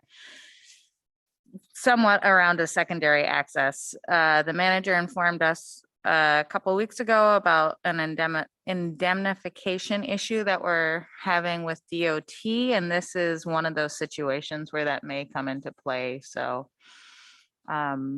just something to be aware of. The Planning Commission also discussed the reconstruction of Harris Street from Harrison 4th to Golden 7th. There's a lot of utilities that are near the end of their useful life. And that's one of our historically narrow street systems in downtown. And because of that, it would require an ASHNA waiver, kind of like the one we saw by the governor's mansion. And so the Planning Commission split the decision and they said, reconstruct the road, but you can't have the waiver. So we can't reconstruct the road. The good news is they've since met again. And they're moving it forward now in a way where CBJ Engineering, which is the applicant in this case, can come with some ideas, but that is holding up some of our proposed street work in advance of the building season. But hopeful they'll allow the waiver to be approved. The Juneau Commission on Aging is working on an extremely accelerated timeline to apply for an ARP grant to make some developments to make one of our parks or playgrounds age friendly. They have already spoken with the Parks Department, and I will be following up with some staff and some park staff to see if that's possible. We may see kind of an expedited request for our blessing because I'm not sure they can make it before the grant deadline. And they're also seeking to become an age-friendly network, which ARP keeps a network of, and that is not that you are already an age-friendly community, but that you, a mayor or an assembly would sign a commitment to making a community an age-friendly. So another one of those things, and we'll get on another list. Like I said, PrAC reported their annual report this evening, and I don't recall what we discussed at the last PrAC. Over this weekend, with more things being in person, I got to attend the Ghostlight Theater's mixed casts and the marimba group, and it was nice and reaffirming that we really do have an amazing artistic community here. So excited to see it coming back to life. And finally, I just wanted to say, I've heard from some constituents who are concerned or had questions surrounding the story in the news with the police shooting at Codzoff Acres. And I just wanted to state, we know investigations take time, and it is going to be a while before we get the findings back. But that I welcome the Juneau Police Department's pledge of transparency and the desire to get those questions answered so that the community feels fully supported by their police department. And I'm sure staff will keep us in the loop as we do hear more, but it will be a while. Just to reassure constituents, it is something we expect to hear back on. And that's my report.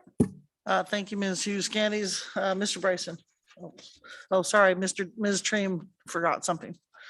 Madam Mayor, I did forget something. I've discussed this with Mr. Watt and Mr. Palmer. I'd like to ask permission to work with staff on potential options for Peterson Hill. I think the final parcels of phase 1 were sold a few weeks ago. So now's the time to start thinking about what phase 2 might be. So I'd like to ask permission to work on that.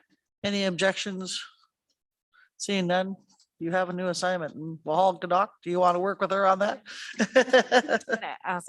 I wanted to mention that the Southeast Board of Fish will be meeting in Anchorage, March 10th through, I think it's like 8 days. So they moved the meeting from Southeast to Anchorage, but you can, if you sign up before March 3rd, you can go to the Fish and Game office here in Juneau or in Ketchikan, and you can testify, but you have to go to the Fish and Game office and you have to register before March 3rd.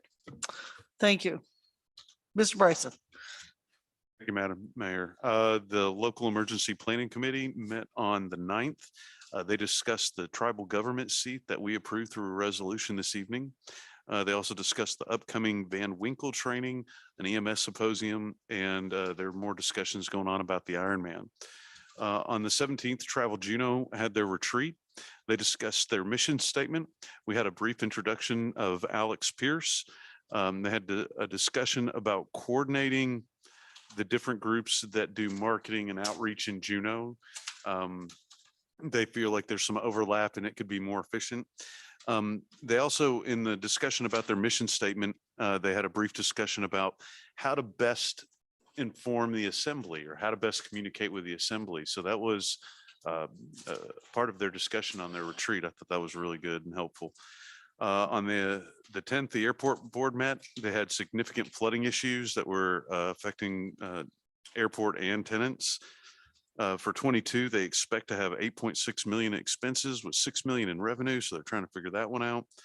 And they have to have a special ice melt for the runway. They can't just use the regular like rock salt that we use on the roads. They have to have special ice melt. And that was a record-breaking 3-hour meeting for the airport board. And that concludes my liaison reports, Madam Mayor. All right, thank you, Mr. Bryson. Ms. Wall, before we get to the other last two. I forgot something too, so I wanted to make sure to include it, which is that I got the opportunity to get fake buried by an avalanche on Friday night as part of a large urban avalanche training event held by CBJ, CCFR, JMR, Juneau Mountain Rescue, and Alaska Southeast Sea Dogs.